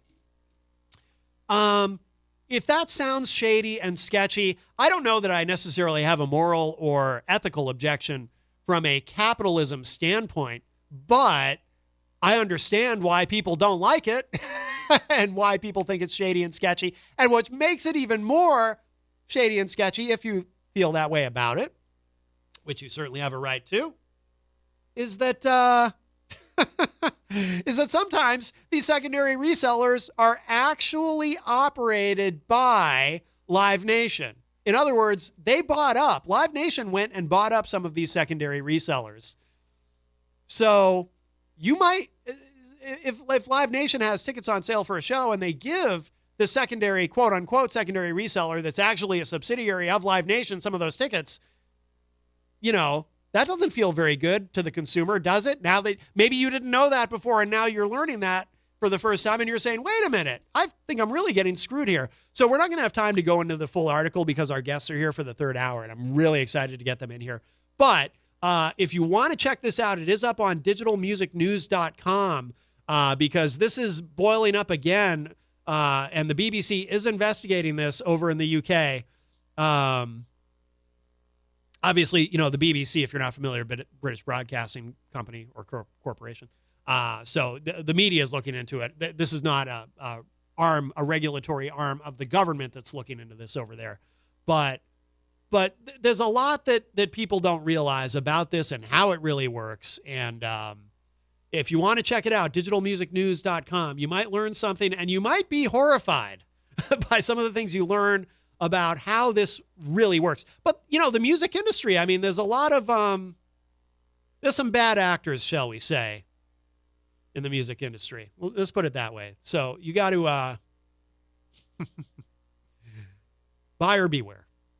Okay, what we're going to do is I think we're going to play a track from, this is a great band that we had on the show recently from Australia, Killing Flaw. Great song called Friends. And this was their newest song. We did the American radio premiere of this a few weeks ago. I love this track. I love it so much. I'm going to give this a spin, and we're going to get our guests in. If you are listening live on Saturday morning, Soda is about to join us, and you don't want to miss this. But in the meantime, check this out. This is Killing Flaw. That's the name of the band. Great band from Australia. And this is called Friends.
想过离开，放下你的存在，一切发生太快，就让这份爱下辈子重来。剩下无奈，事到如今我还不能释怀。When I close my eyes, you're always by my side. Always by my side, used to always be by my side. 像无奈那段日子，你我形影离不开。走出心脏，才把突然再次画个同年代。有多精彩 ，But I 不相信爱。Yeah, I'm gonna find my way, still feel like shit today.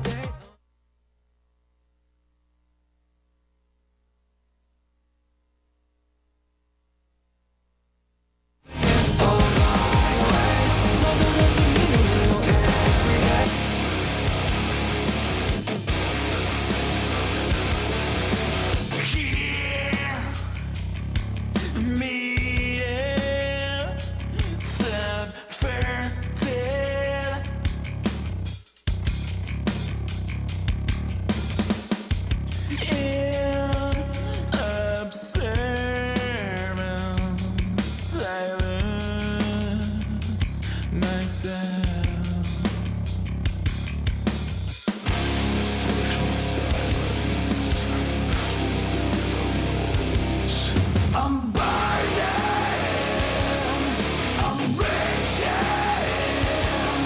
I'm feeling alive.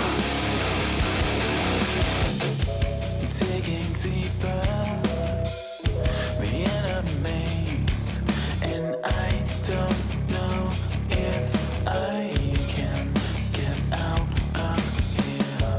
Looking for what I can say, 'cause I've created these walls around myself. Actions have consequences, baby. I'm burning, I'm reaching, I'm seeing the lies. Living behind, I'm feeling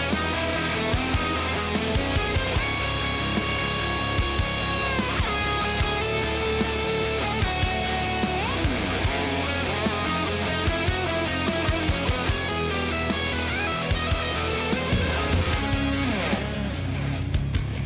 I'm reaching, I'm seeing the lights, leaving behind. I'm feeling alive. I'm burning, I'm reaching, I'm seeing the lies. Living behind, I'm feeling alive.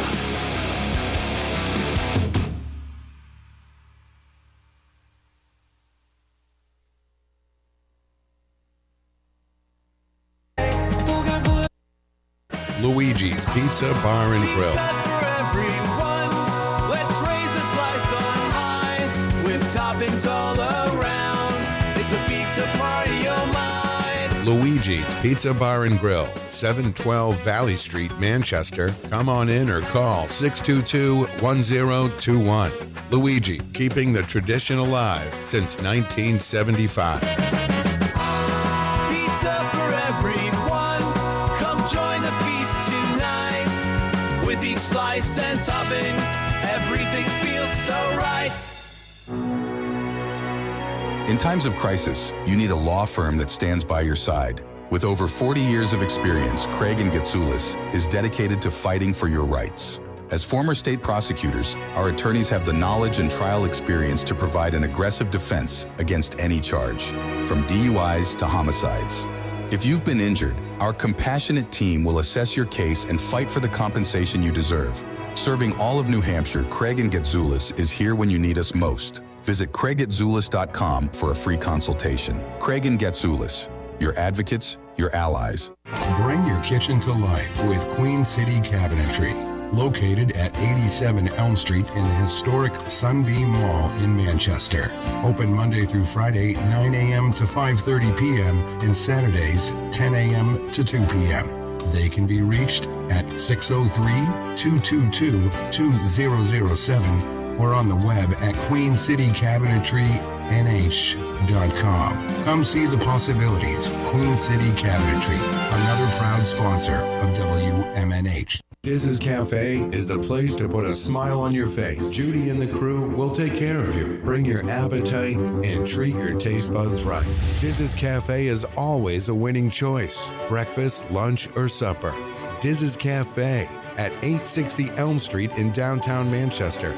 Dine in, take out, or make a reservation. Call 603-606-2532. Eat, drink, and be happy.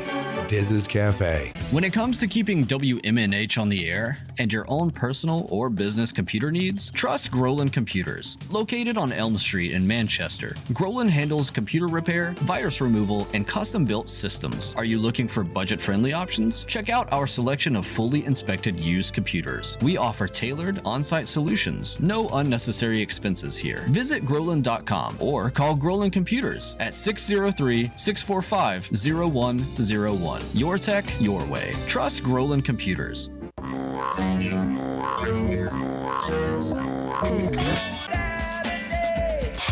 Midnight. 7 times out of 10, we listen to our music at night. Thus spawned the title of this program. Late Night Delight with DJ Midas, right here on WMNH Manchester. You wanna know why? Because I'm on the radio. Saturdays and Sunday nights, midnight to 4 a.m. This hour on WMNH is sponsored by CGI Business Solutions, located at 5 Dartmouth Drive in Auburn.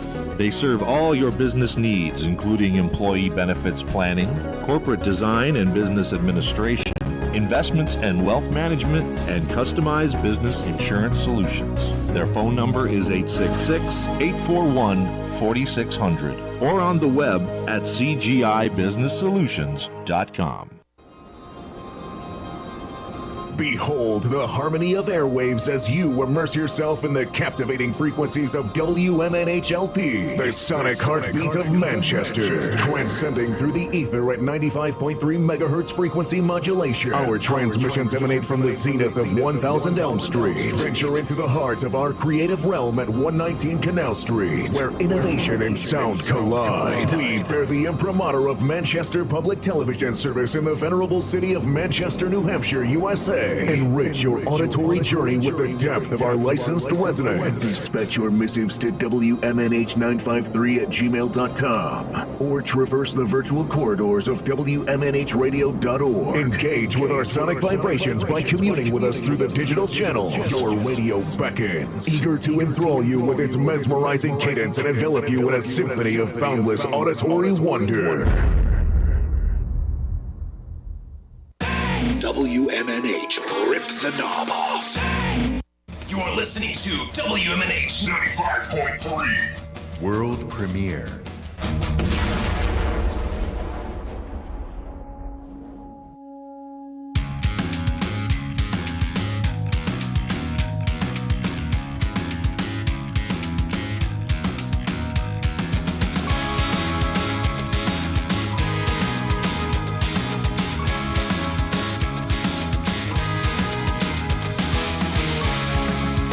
They say the winds of change appear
Oh, that is so good. Brand new from Soda. The band is it's spelled Sotah, and that is called Sunrise. World radio premiere today on Matt Connarton Unleashed as we have entered hour number 3, Numero Trace. If I sound a little nervous, I apologize in advance, but well, it'll all make sense in a moment. But let me get these mics up here. I'm not often. Well, let me get the camera on too on Casey Darren here, because you look a little bit different than the last time I saw you, and you appear to have gone through some sort of transition, shall we say, if I can use that term. Oh, wait a second. I can't. Oh, I see why. I apologize. Please don't bite me. Don't bite my neck. There we go. You're really tempting me. Oh, I've got to say, I've got to be honest here. Yes. This is legitimately terrifying. You can hear me now out in the space waves. Oh, we can hear you. There's no need to do anything All right. rash. Well, yes. Since the last time that I was here in the studio, you see, I did go through some major changes. The whole band did. Oh, really? Yes. You know, we were in the studio for months on end up in rural Maine. Yes. And very few people know this, but in Maine, there's actually a large community of vampires. We got to meet them. We got to go into their camp. And after a few days in Maine, we actually became vampires, you see. We got bitten, and we are now undead. And this is something that we kind of have to live with now. I'm sorry. Let me go ahead and introduce your partner in crime. Yes, there, yes. He's never been here before, but Yeah. this is my younger brother, Killian. He's got a very good vampire name, Count Killian over here. That is a good vampire name. Yeah, go ahead, Killian. Yeah, the thing is, the rest of the band, we're all fine. He's the only one choosing to dress up this way, and That's not true. When you turn into a vampire, this is what happens. it's not his dress is the only thing. He's been acting different.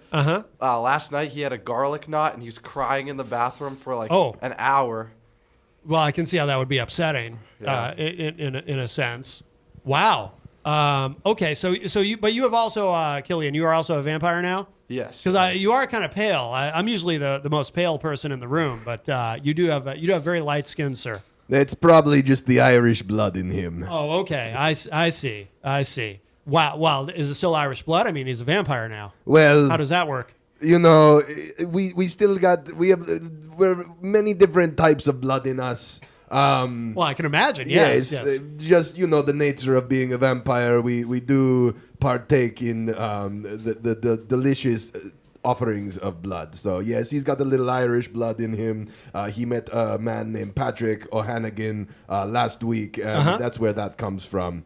So I see. Now that makes sense. What is it about Maine? Should people not go to Maine? You know, we've had guests here on the show who are musicians from the state of Maine, and now I'm concerned I may have put myself and Jenny in danger. Could they have been vampires and we didn't know it? Is the entire state of Maine vampires? I mean, what's the situation? Well, no, it's very locked up. It's a locked up community. We actually happened to just stumble upon it, being up in the studio. Yeah. It's just one of those things that kind of happened. Not many people know about it, but we stumbled upon it, and now here we are today. So you don't have to worry. Okay. But, if you do smell something a little funky, just don't walk towards it, because that's what Killian did, and now look at us now. Oh, okay. Yes. So it's Killian's fault. I would say. Yes. Okay. Any misconceptions? I mean, you guys are out in the daylight to come here. I mean, how does that work? Well, we were packaged in a cardboard box on the way here. I see. We were driven in.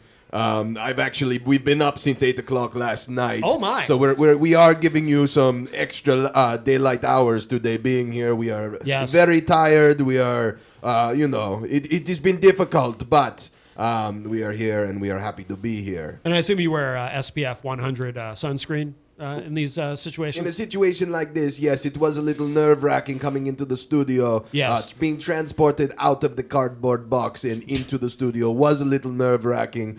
So, yes, we did lather up this morning. That is true. Okay. No, that makes sense. We want you to be healthy.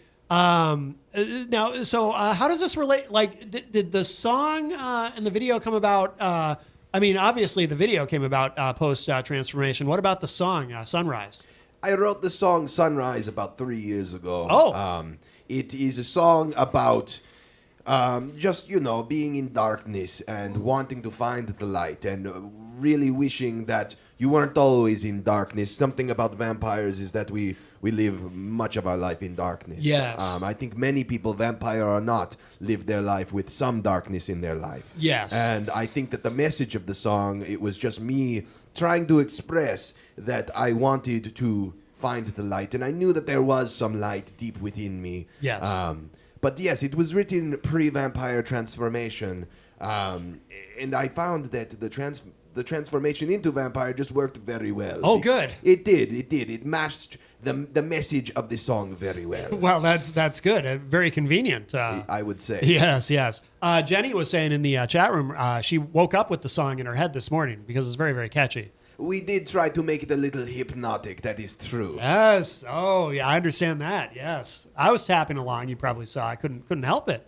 Couldn't help it. That could have been just because I was looking at you. Well, It's that might be something that I can do. That might be as well. And I have to say, I'm a little anxious. I mean, you tell me I'm not in any danger, but, I've never had a vampire on the show before, or vampires. If we get hungry, Killian will be the first to dive in, so I will try to hold him back. Killian is feisty. I appreciate that. Yes. Now, Killian, what's your role on the track or in the band?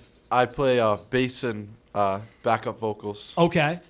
Very good. Now, are you a permanent member of Soda? I am a permanent member. Excellent. Okay. So, because I know this is your first time on the show with us, but obviously, we've been playing your music for a few years. Casey's been on, pre-vampiric era, has been on the show a bunch of times. But so it's great to finally meet you. Thank you. I mean, I hope you don't, bite my neck, but it's wonderful to meet you finally. Nice to meet you too. Yes. And the whole band is vampires now? We've all turned into vampires. The other two, they were too afraid to come out in the daylight. I had to convince my younger brother to be here, and he is happy to be here. I have to say, he's a wonderful bass player. As you see in the music video, he actually learned how to play the upright bass. Yes. He is phenomenal. He's a great musician, and it is an honor to have him in the band. He's been in the band from the very beginning. Yes. This Sunrise is actually the first track that he recorded bass on, which it's very cool. If you listen to the bass lines, he did a very good job. Oh, yeah. Recording his lines. Oh, I noticed. Yeah, I'm a bass player myself, so I noticed that. So in the video, you're playing an upright bass. Is that do you actually play an upright bass? In high school, I played in orchestra, so I played a little bit of upright, but it's not my main. Yeah, thing, but yeah. I've always been kind of fascinated by it. I've never even attempted to play an upright bass, but it looks awkward. It looks very awkward to me. Yeah, like take some time to learn. I'm sure. Very cool. Now, is this track part of an album, or is it just a single, or what's? It is a standalone single. We do have more tracks coming. But they are also different in nature that we didn't think that they fit together in a cohesive EP or LP format. So yes. This is a standalone single. Okay. Very good. Now, what else? What are you? Oh no! Do vampires get sick? How does that work? It is not sickness. It is. Is it allergies? A little bit of blood in the back of my throat.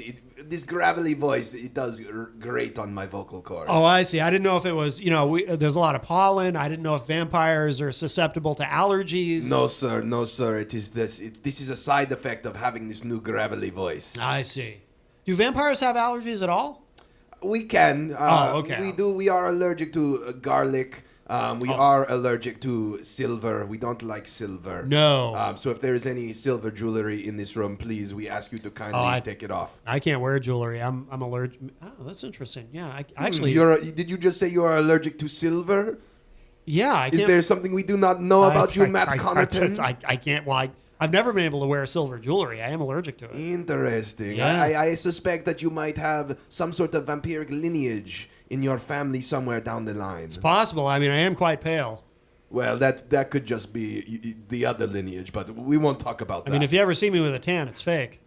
You spray tan? I rub some stuff in, make me a little less pale. I was thinking about doing that, but I broke out, so I had to. I had to stop. I can see where that would be. That would be a problem. Yes.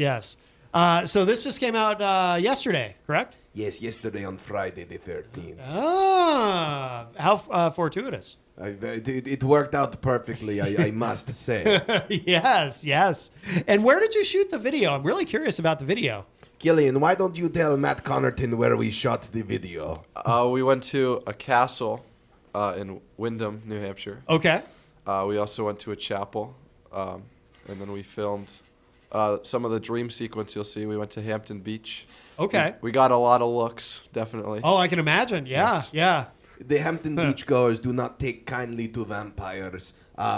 They are more of a Jersey Shore type of crowd, and they do not like the vampires. What do you think it is? You think they're just afraid you're going to like go into the water and bite them or something, or what? I think they're judgmental, Matt. Mm-hmm. I think that they are very judgmental to our kind, and Yes. I do not appreciate it. I don't blame you. I wouldn't appreciate that either. Wow. Okay.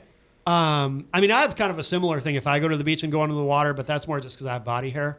Oh, so they're very let me tell you judgmental. about body hair. I might be part werewolf as well because I have got a thick coat of fur on my chest. Well, that makes you a double threat. That's, I would say so, yes. Wow. How about you, Killian? Are you also potentially a werewolf? Not as far as I know. I also we didn't develop an accent. Yeah. When you get bit, you just turn into a vampire, but you don't actually have to talk. This is just something that he's taken too seriously. Yeah. I don't think that is the case. I am a vampire. This is what vampires do. We all know that this is what happens when you get bitten. Well, I think so. I feel like you're being a little judgmental of Killian, like because he's not embracing his new identity as you are. This is not an identity. This is who I am. This is just what happened. Right. And I don't understand. He's over here and he's pretending like this is not something. This cloak, it just appeared on me one day. He says that I'm choosing to wear this. That is not true. Yeah. Well, perhaps it'll just appear on him. I mean, perhaps it takes longer with some than with others to become fully vampiric, if that is a word. I think it is. You gotta stop saying that I'm not. I'm sorry. You have to stop saying that I am not a vampire. Oh, be careful there.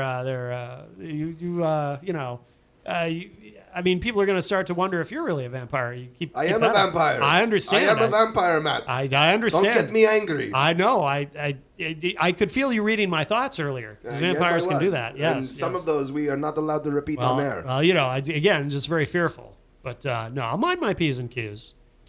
So let's see. So for those who don't know the band, where does the name come from? I know we've talked about it before, but for the uninitiated. Yes, for these new SOTA listeners, our name comes from the story of the poison water. Okay. So back in old ancient times, if you were thought to have committed adultery against your significant other, you would go to the trial of poison water. Yes. And if you drank the poison water and you died, you were an adulterer. Seems like a no-win situation. Well, if you did drink the poison water and you survived, you were not an adulterer. Oh, fair Very enough. few survived. Okay. So there were a lot of these people that they dubbed Sota. Sota is a person who was an adulterer. And it was the trial of poison water. Sota is the trial of poison water. Ah, I see. Yes. I see. And I just guess that at the time when I made the band, it fell into place. We wrote the song Sota, and I had the phrase in my head.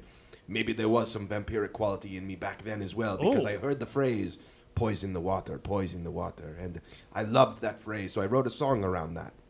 And then I looked it up on Google. Yes, vampires do use Google, but back then I was not a vampire. No. But anyways, beside the point. I looked it up on Google, poison the water. And then I saw Sota, and I said, Sota is a beautiful name. Yes. And I looked up on Spotify, and there was no Sota, so I said, that is our name. Okay. Oh, very good. Very good. Have you done any kind of like, you mentioned you might have, like, maybe have some vampiric lineage. Have you done, like, 23andMe or anything like that? I have not done 23andMe yet. Have you done that, Killian? I've not. Yeah. I've looked on Ancestry, but... No, Where are we from? Where do we come from? We come from Londonderry, New Hampshire. Certainly not Transylvania. Are you sure? Okay, just because I come from Londonderry does not mean that I don't talk like this. I am getting very irritated with my younger brother. Yes. I can see that. I can see that. Well, I would have say, too, just because you're from Londonderry doesn't mean you couldn't have visited Maine and become a vampire. Well, Killian has a lot of opinions. We'll leave it at that. I mean, because if you think about it, if you're in New Hampshire, the odds of you of even visiting Maine are much higher than, say, if you were in Transylvania. If you were from Transylvania, you'd probably never go to Maine. So that is true. Yeah. That is true. I don't know. I think the people up in Maine that we met, I do think that they came from Transylvania, but in the olden times. I see. In olden times, and they do live in the shadows. They live in the woods. They live in the caves. Yes. I don't know why we ventured our way out there. I'd like to blame it on Killian. Now, is your transformation or apotheosis? I'm not even sure what the right term for this is. So forgive me. Does this affect how you perform on stage? Funny enough, no. When I sing, I sing completely normal. And when I talk on stage, this all goes away. And in fact, let me tell you so much that when I perform on stage, for some reason, the cloak disappears, and then I'm back into my plaid suits with my fun ties. I don't know what happens. It just seems to me that I only turn into a vampire at promotional appearances. Okay. So I do not quite understand what that is all about, but take that for what you will. But that saves you time on wardrobe changes, right? Because if things just appear and disappear, you don't have to get into anything. It makes for less confusion on stage for sure. I do not have to explain to the audience that no, we are not a ghost ripoff. We are not a ghost cover band because it just disappears as I appear on stage. Yes. So it works out very well. It's only in appearances like this with you, Matt Connarton, that I turn into a vampire. Wow. I can't explain. I can't explain it. I'm getting very. I think I'm having a panic attack. To be honest with you, maybe now's a good time to play a song. Do you want to play a song? I would for love us? to play you a song, and it's funny that you brought up the name of Sota because I think that would be a wonderful song for us to play for your audience today. Oh, okay. Okay, wonderful. Let's see. So we've got that guitar plugged in. Let's see if I got a level on that. Gotta get out that last bit of garlic in my throat. Ooh, that sounds nice. The guitar sounds great. And Killian, do you sing also, or do you only play? I do some background vocals in some of our songs. Okay. And I sing outside of it, but. Oh, excellent, excellent. Well, I think this is. I think we're ready. Dying to hear you. I didn't mean to put it that way. I'm eager to hear Real you guys. nice, Matt Cotton. I'm dying. Yeah, yeah. No, I'm not dying to. But we're dying. Right. No. Well, you're dead or you're undead. We are undead. I don't know. I don't know how this works. It's okay. Neither do I. Yeah. Okay. Well, this is new to you. Very good. So, guys, I'm anxious to hear you play live. All right, we'll drop the voice and we will play you a song. This is a song called Sota by a band called Sota. All right.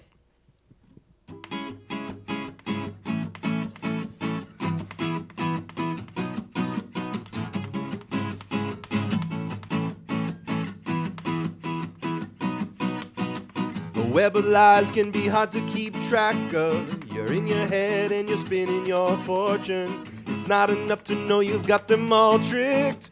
You're tangled up and it makes them so sick. One misstep and you've lost your footing. And now you don't even know who you're hurting. It could be them, it could be you. What does your heart tell you to do? You poison the water, poison the water. But I'll be fine. You poison the water, poison the water. Yeah, I'll be fine. Hey, hey, hey, hey.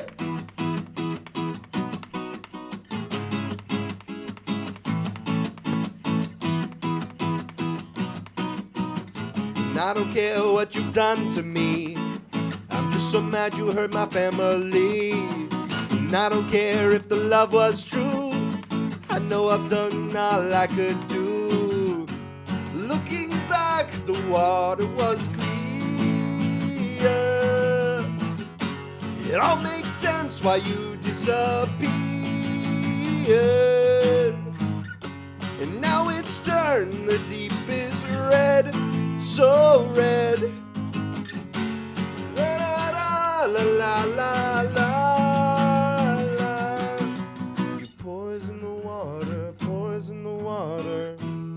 I'll be fine. You poison the water, poison the water. It was just not mine. You poison the water, poison the water. I'll be fine.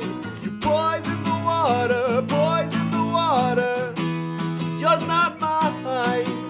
You poison the water again. You poison the water, my friend.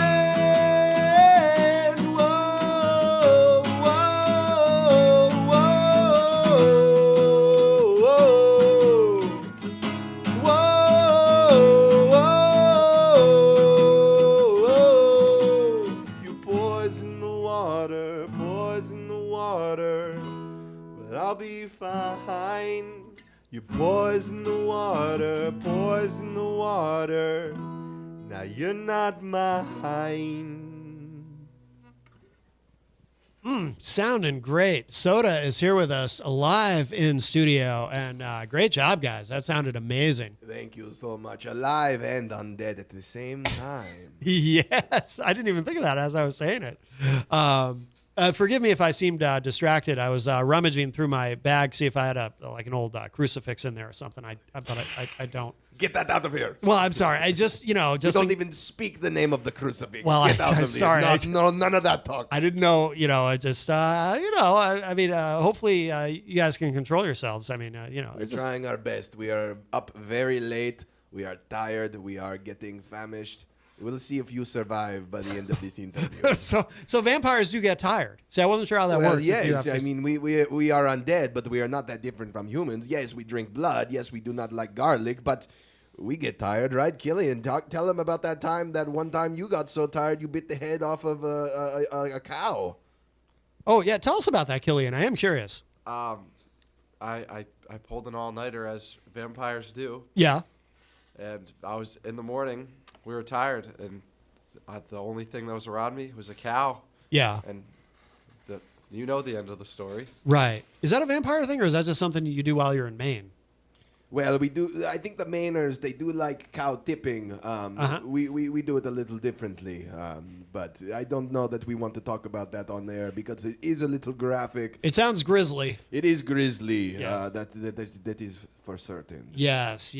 Wow. Well, very exciting. Very exciting. Now, are you guys playing a lot of shows? Have you been touring, or what's the situation there? We have been quite busy. We have been playing about a show locally per month the past 6 months. Oh.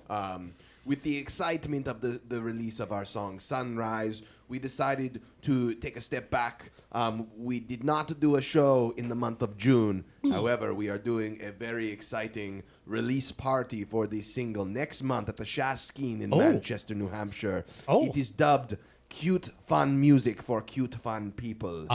We have got a mix of hardcore punk bands, metal bands, us. It is going to be a cute fun time, and we are very excited. Oh, very good. That's in July? It is Thursday, July 17th. It is $5 at the door, and so for a cheap time, it is a cheap time, and you can have a cheap date with us, Sota. And I promise you, we will try not to scare you, because I do think, like I said, we probably will not be donned in this attire at that point. Okay. Yeah, I don't know if you need special zoning for that. If you're doing a vampire. The Irish pubs, they do not take kindly to vampires. I'll tell you what, there is for some reason a very large Catholic presence in the Irish pubs. Oh, that makes sense. We try to subvert that, and we try to sneak in and blend in with the crowd. Yes, I completely understand. Now, who else is on the show with you? Do you recall offhand? Yes, we have Bastard Curse, Trading Tombstones. Oh, I love them. Yes, they are phenomenal. Yes. And Paint the Town Dead. So it goes very well with our undead theme. But like I said, it is all cute fun music. Yes. Paint the Town Dead. That's a cool name. Yes, they were a band that was formed 20 years ago in our hometown of Londonderry, New Hampshire, and they broke up 20 years ago. Oh. And for the first time ever, they are actually playing tonight in Londonderry, New Hampshire. No and they're kidding. coming back next month to play with us. Oh, and wow. we are very excited. It's the reunion of Paint the Town Dead. Wow. After 20 years? After 20 years. That's amazing. Yes. That is amazing. Now, do you want to talk at all about what else you've been doing outside of Soda? Oh, sure, yes. My last year was very busy. Before I had gotten turned into a vampire, I was on tour with The Defiant, which is a supergroup of phenomenal punk musicians. It is Dickie Barrett of the Mighty Mighty Boss Tones. We have Greg Camp of Smash Mouth, Pete Parada, formerly of The Offspring, Joey LaRocca from The Briggs, and did I mention Johnny Rio of Street Dogs yet? Johnny Rio of Street Dogs. It is a wonderful, really cool punk band.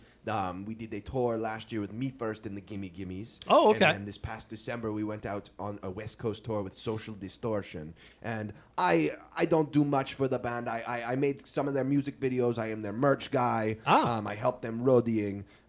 So it's not like I'm front and center, but I do enjoy my time with the Defiant. They treat me well, and it is very fun being in the professional world of music on the road. Yes, that's exciting. Are you concerned at all, like when you go out on the road with them in the future, like if you, because obviously in terms of in your new form, I mean, what you can eat on the road changes, right? It does. Yes, you can't have pizza quite often, but I am hoping to find some sort of cure by the end of this promotional cycle of Sunrise. I am really hoping that I can turn back into my human form. Yeah, because otherwise you'll be out on the road and you'll have to go when everyone else is eating at a restaurant, you go into the woods or something. It won't work. It just won't work. So I am really hoping that by some stroke of luck, by the end of the rollout of Sunrise, I will no longer be. It won't work for our band. I got to tell you, we have songs that being a vampire, it just does not make sense. Yes. So I am hoping that we can find some sort of remedy for this disease that we have been inflicted with. Oh my goodness! Now, what about you, Killian? Do you intend to also seek a cure? It seems to have affected you quite differently, and by that I mean very little. Yeah, I mean it affects me. Obviously, I have to stay away from the sun, but yeah, it doesn't affect what I wear, or definitely not my voice. So yeah, I would like. I got the higher strain of it. Okay. Yeah. Well, that can happen. Yeah. Yeah. He doesn't know. Yeah. I mean, that can happen. Yeah. So, so I didn't know that you could even cure this. I didn't think it was I thought it was like a permanent thing. Like once you're a vampire, it's like eternal, right? Because don't you live forever? That's what they say, but I did hear that from a marketing standpoint that it does not look too good to be a vampire in a band, especially when you're in a ska band. So from a marketing standpoint, I'm really hoping that there is a cure. Yes. Well, I hope you can find something. I mean, the medical technology today is remarkable. It's incredible. I got to tell you, some of these doctors that we had back in the 1800s, they did not do it. But nowadays, it is not much better, but it is somewhat better. I just thought of something. What about what Keith Richards does? Because doesn't he have like a full, maybe this is urban legend, but I've heard that he has like a full blood transfusion. He did do a blood transfusion, and we do our morning blood transfusions. It helps us very well. We get the blood of our neighbors and whoever else is in the area. No, I understand, but by transfusion, I don't mean like, when you have to feed. I mean like an actual, take all the blood out, put new blood in, or however it works. I think I might want to go and have a blood transfusion shortly after this interview wraps up, Matt Connarton. Yeah, that's not what I meant.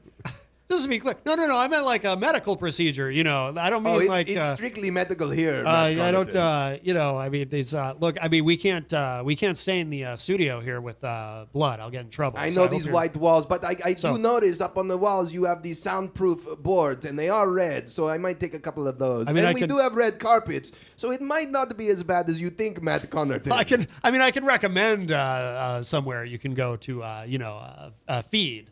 Interesting. Will you be there? No. I mean, but we have, woods, and I'm sure there's wildlife, and maybe an elk or something. We are in the middle of Manchester. This is a city. I don't know about that. I think I'm getting hungry and I want to feed soon. Well, I don't want to go on the trip into the woods. Well, this is very worrisome. Would you guys like to play another song? Maybe, yes. maybe you can satiate. Yes, maybe with a that song. will calm me down. Oh, perhaps. Yes. We'd like to perform a song for you. This is a cover by a band, Ghost. Everyone has been telling us lately that we remind them of Ghost. I do not understand the comparison. I really do not. Some say that this is a gimmick. I say this is just life. But we are going to play you a song. This is a song about depression. It fits very well with the darkness of sunrise. This is a song called If You Have Ghosts. All right.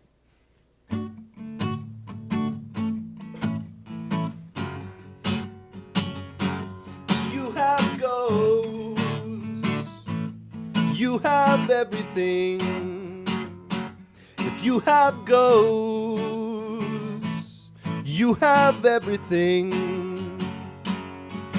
You can say anything you want, and you can do anything you want to do. If you have ghosts, you have everything. One never does that. One never does that. You can call it surprise, there it is, and a part of me is me. One never does that. In the night, I am real. In the night, I am real. The moon to the left is a part of my thoughts, and a part of me is me. Forever is the wind in the night. I am real.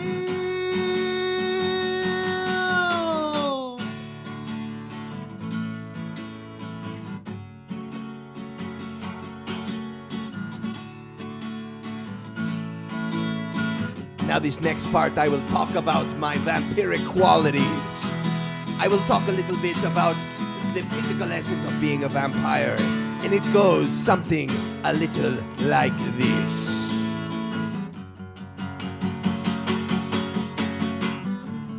I don't want my fangs too long. I don't want my fangs too long. The moon to the left is a part of my thoughts, and a part of me is me. Forever is the wind in the night. I am real.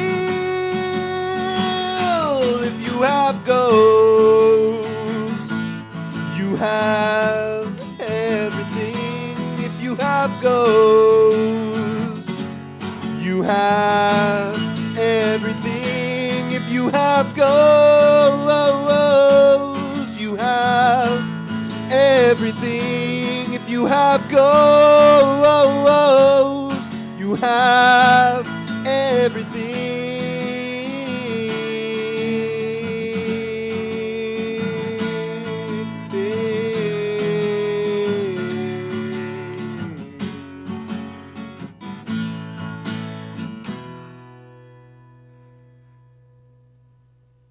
Oh my God, that was so good.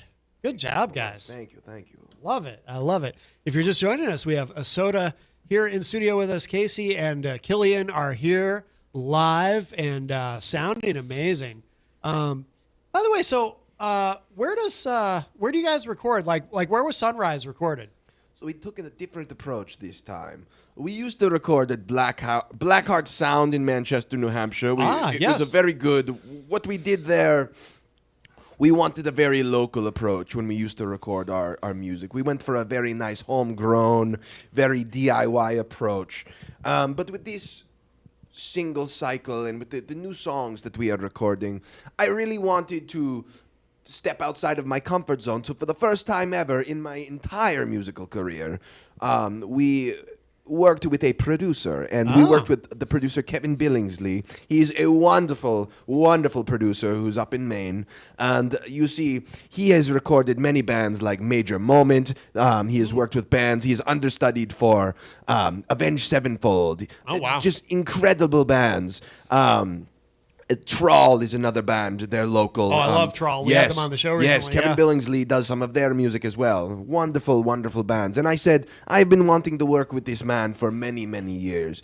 So we went up to the Halo studio just north of Portland, Maine.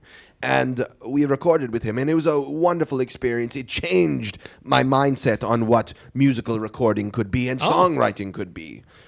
He really pushed us to our limits. He got the best out of us, and he put together just a beautiful sounding product. I have to say, I am, for the first time ever in my musical career, I am just so excited with how the music sounds. I listen to it, and I don't go back and say, oh, I wish I did something like this. Yeah. No, he got perfection out of us, and I am so excited to have worked with him. He is wonderful. Oh, very good. Do you plan to work with him again? Oh, by far. Killian, talk a little bit about your experience with Kevin. Tell us, how did you feel about Kevin? He was amazing. Like, this was my first time, this is my first time recording with Soda, and it was just, like, right off the gun. Like, he was so nice. He helped us, he gave us things we could change about our songs, and he just, like, the production value was just so surreal, and he was just so good to work with. He was very friendly the whole time. It wasn't like it wasn't like a producer that, like, makes you stressed out, like, oh, you have to do this. Like, right. It was like, oh, here's how we can change this, and, like, if we're struggling, like, recording something, or, like, we're struggling getting a part down, he'd, like, work through it with us, and, like, just very, very he never got frustrated. That's right. He brought the best qualities out of you, and he did it in a way where he knew that you could do something musically, and he never put you down if it was difficult for you to get there. Yeah. He walked you along the way, and he did it in such a kind. Yes, you're right. It was just a wonderful experience to have him change your mind and approach it in a way that you never felt like you were a bad musician for not coming up with this idea first. He was like, this is how we can enhance your idea. Yeah. He did a wonderful job. I feel like a good producer kind of becomes like an extra member of the band. It's very true. Look at the Beatles. They had their fifth Beatle. It was their producer. And because of him, they put out great quality work. And I think that Kevin has been our fifth and a half. I say half because we have a half member in our band. He was severed in two, so that is why he is half. He plays the piano for us in Sota. Was that also in Maine? That did happen in Maine, Okay, yes. He did not want to become a vampire. He is not in the music video because of which, so we decided to eat his lower half. Sure. So, yes, he plays the piano at about half of our shows. Okay. Yes. I see. So that's why I say that Kevin was our fifth and a half member of Sota for this recording process. Well, that makes sense. So do you intend to record with him again? Oh, most definitely, yes. Yes, we have 3 more songs that we are going to release over the course of the next year. Okay. But, do I have songs brewing? I have many songs that we are going to go back and record, and I'm very excited to do so. And what's the name of his studio again? It's the Halo Studio. Halo? Yes. Are you able to, in your current form, or forms, because you've both technically, are you able to go to a place called with Halo in the name? Well, I'll tell you what. The whole vampire thing, it happened the day after we finished recording up in Maine. It was very fortuitous that we did not go into the Halo as vampires, because I don't think we would have made it through the night. Yes. But again, as I said, I'm hoping by the end of this release schedule for Sunrise that I will no longer be a vampire and I can go back into the Halo studio. Yes. Oh, excellent. Well, we'll hope for that. Do you have any plans to do a new EP or an album? I know this is a standalone single. What's because there's so many different ways, so many different approaches you can take to releasing music. I do have an album in my sights. It is a matter of finalizing some of the songs. When I make a musical project, I like to have cohesion with it. I like to have a cohesiveness. And like I said, these songs did not necessarily have a cohesiveness quality to them. But I do have an album that I have been writing, and we'll talk more about it in time, but it is a record about time. It's about life. It's about fleeting time. And I have many songs that I have written, life and death, and wanting to cheat death, wanting to escape death, but coming to reality that sometimes you cannot cheat death. So that is on the horizon. I have a handful of songs that the next time we go to Kevin, it will be a full EP. LP, my mistake. It'll be our Soda's first LP. Oh, very good. Yes. Very good. Yes. Now, do either of you have any other projects that you're also involved in, or is it Soda exclusively? Or Killian, he plays a lot of music. From theaters to other bands. Tell him what you do. Yeah, I have a lot of other music outlets. I play drums in another smaller ska band. I do pits for a bunch of musicals here and there. Oh wow! So, Cool. He recently did Sweeney Todd, so it worked very well being a vampire in that setting. Oh, that makes sense. Yes. Wow, very cool. Now, what's the other band? It's called Hand Me Downs. They're out of southern New Hampshire, Londonderry, Manchester. Okay, very cool. And if you guys so you guys are brothers. How long have you been making music together? A long time, right? Well, we have been playing together for a number of years now. Yeah. In Sota, I exclusively write the music, and I give it to the rest of my band members, and I tell them, take this as a palette and do what you want with it. And I try to let them have the freedom to kind of embellish their parts the way they would want to play them. Yeah. So Killian and I don't necessarily write together, but we have been performing together for since very early on in the band. I would say we probably 4 years now we've been playing with Sota together. Oh, okay. Yes. Okay. And Killian, are you on all the Sota tracks that have been released so far? I'm not. So the Sunrise that just came out, that is my first song that I've recorded. Oh, that's on, the first one. Okay, Yep. cool. For the early Sota material, I really wanted it to be. I wanted to take a Dave Grohl approach where I did as many of the instruments as possible. So I played bass on the first, the first 6 songs that we ever released. It was me, and then I outsourced the drumming elsewhere. Oh, okay. Because I cannot do drums, so we had others do that. Yeah. Yes. Okay. But Killian, you'll be on everything going forward, I assume, right? Yes. Oh, very nice. Yes, very I've nice. changed my mentality, and I want to make sure that all of my band members are featured equally, because I have accrued a very good ensemble of phenomenally talented musicians, and I want them to have their moments. Yes. Well, not necessarily equally, right? Because you have one guy who's been severed. He is half. He is in half, so he gets half of the rest of everyone else. But Yeah. No, Yes. that makes sense. Yes, That yes. makes sense. Yeah, absolutely. Very good. So the next show, so you've got the official release in July at Chaskin. I forget the date. Yes, it's Thursday, July 17th. July 17th. Yes. Okay. With Trading Tombstones, whom I love. I Yes. think we've had them on the show. Yes, I believe you have. We must have, yeah. Yes, I think I tuned into that one. Oh, okay. Yes. It becomes a blur. Oh, I understand. Although I shall not forget this one ever. Well, you might not live to tell the tale, Oh, Matt Connaughton. I've recommended. There's neighborhoods I can send you to. Don't worry. There's plenty of fresh meat for you to. He's skirting be around the sung. issue at hand. Well, and who else? What was the other one? The band that was apart for 20 years? Paint the Town Dead. Paint the Town Dead, yes.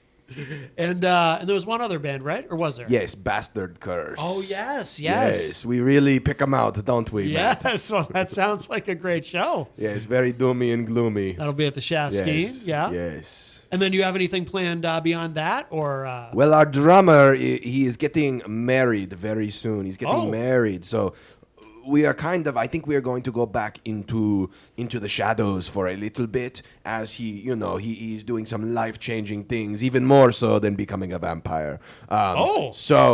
So being married is a big commitment. So we will probably take some time off, but we have more music on the way. So we will supplement the time that we are not playing live shows with more music in your earwaves. Oh, very good. Yes. Very good. What is your hearing? Does your hearing change at all when you're a vampire?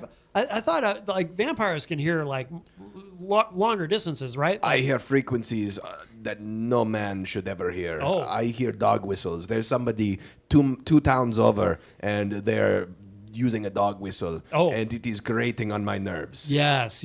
Well, don't get too upset. Okay. Yeah. Well, very good. So I think we should end with we'll play Sunrise again. Such a great track to close out for people who are just tuning in. But where should people go online to keep up with everything that you guys are doing? Just anywhere you want to. We are on the Facebooks. We are in the Instagrams. We are on TikTok. I make a lot of TikToks, and whether they're funny or not, that is for you to decide. We're on Spotify, YouTube. We have the music video. If you're listening and you are not seeing the visuals, you will understand why I sound the way I sound by watching our music video. It is on our YouTube. Anywhere, if you just look up SOTAH, S-O-T-A-H, band, you'll probably find us. By the way, does your name ever get misspelled, like on a flyer or something? Does that ever happen? More often than not, it gets mispronounced. People just don't understand. They don't understand. They say SOTAH, and I say, no, it's just SOTAH. It's soda. You can. There is no enunciation. Just say, Yeah. But then every now and then, yes, I'll say, oh, we're a band called Soda, and they'll go S-O-D-A, and I go, no, it is not S-O-D-A. Why would I name my band S-O-D-A? Right. And I get the confusion. I get it. No, No, that makes sense. Well, guys, thank you. This has been wonderful. And we will play that again in just a moment. And if you miss any part of today's show, it'll be up in just a little bit at WMNHradio.org and at my website, mattconnerton.com. If I'm not here next week, or Jenny, if I don't come home today, it's because I've been eaten or turned into a vampire or something. But you guys wouldn't do that to me, would you? The verdict is not out yet. I just realized something. You can't do that to me. You know why? Because I have to upload the show. Oh no, we need our content, Killian, for the Instagrams. Aha! Oh, you got us there, Matt Connarton. You got us there. I got you there. Very good. Well, I feel much better. Jenny will be back next week. Go to her website, jencoffee.com, to keep up with everything that she's doing. Very proud of her.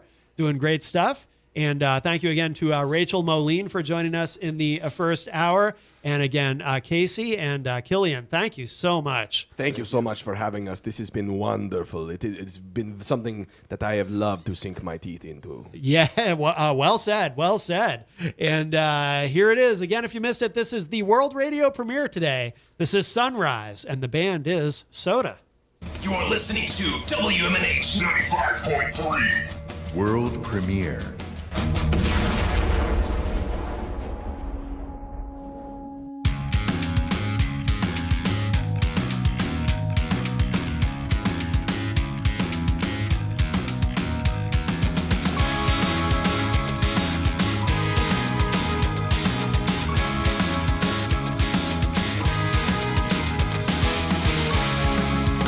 They say the winds of change appear after the rain, but only some may find where the sunlight lies. No matter how they martyr you, don't ever let it bother you. You're stronger than they say. You will live another day.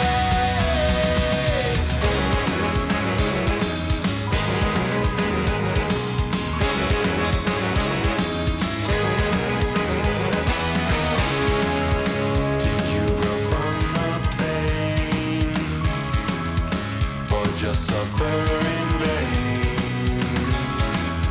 Sometimes it's hard to find your own peace of mind. I lie awake and think of you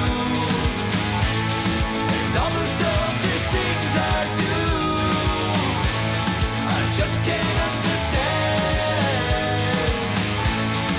how to make a man. When will the sunrise?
When it comes to keeping WMNH on the air and your own personal or business computer needs, trust Groland Computers. Located on Elm Street in Manchester, Groland handles computer repair, virus removal, and custom-built systems. Are you looking for budget-friendly options?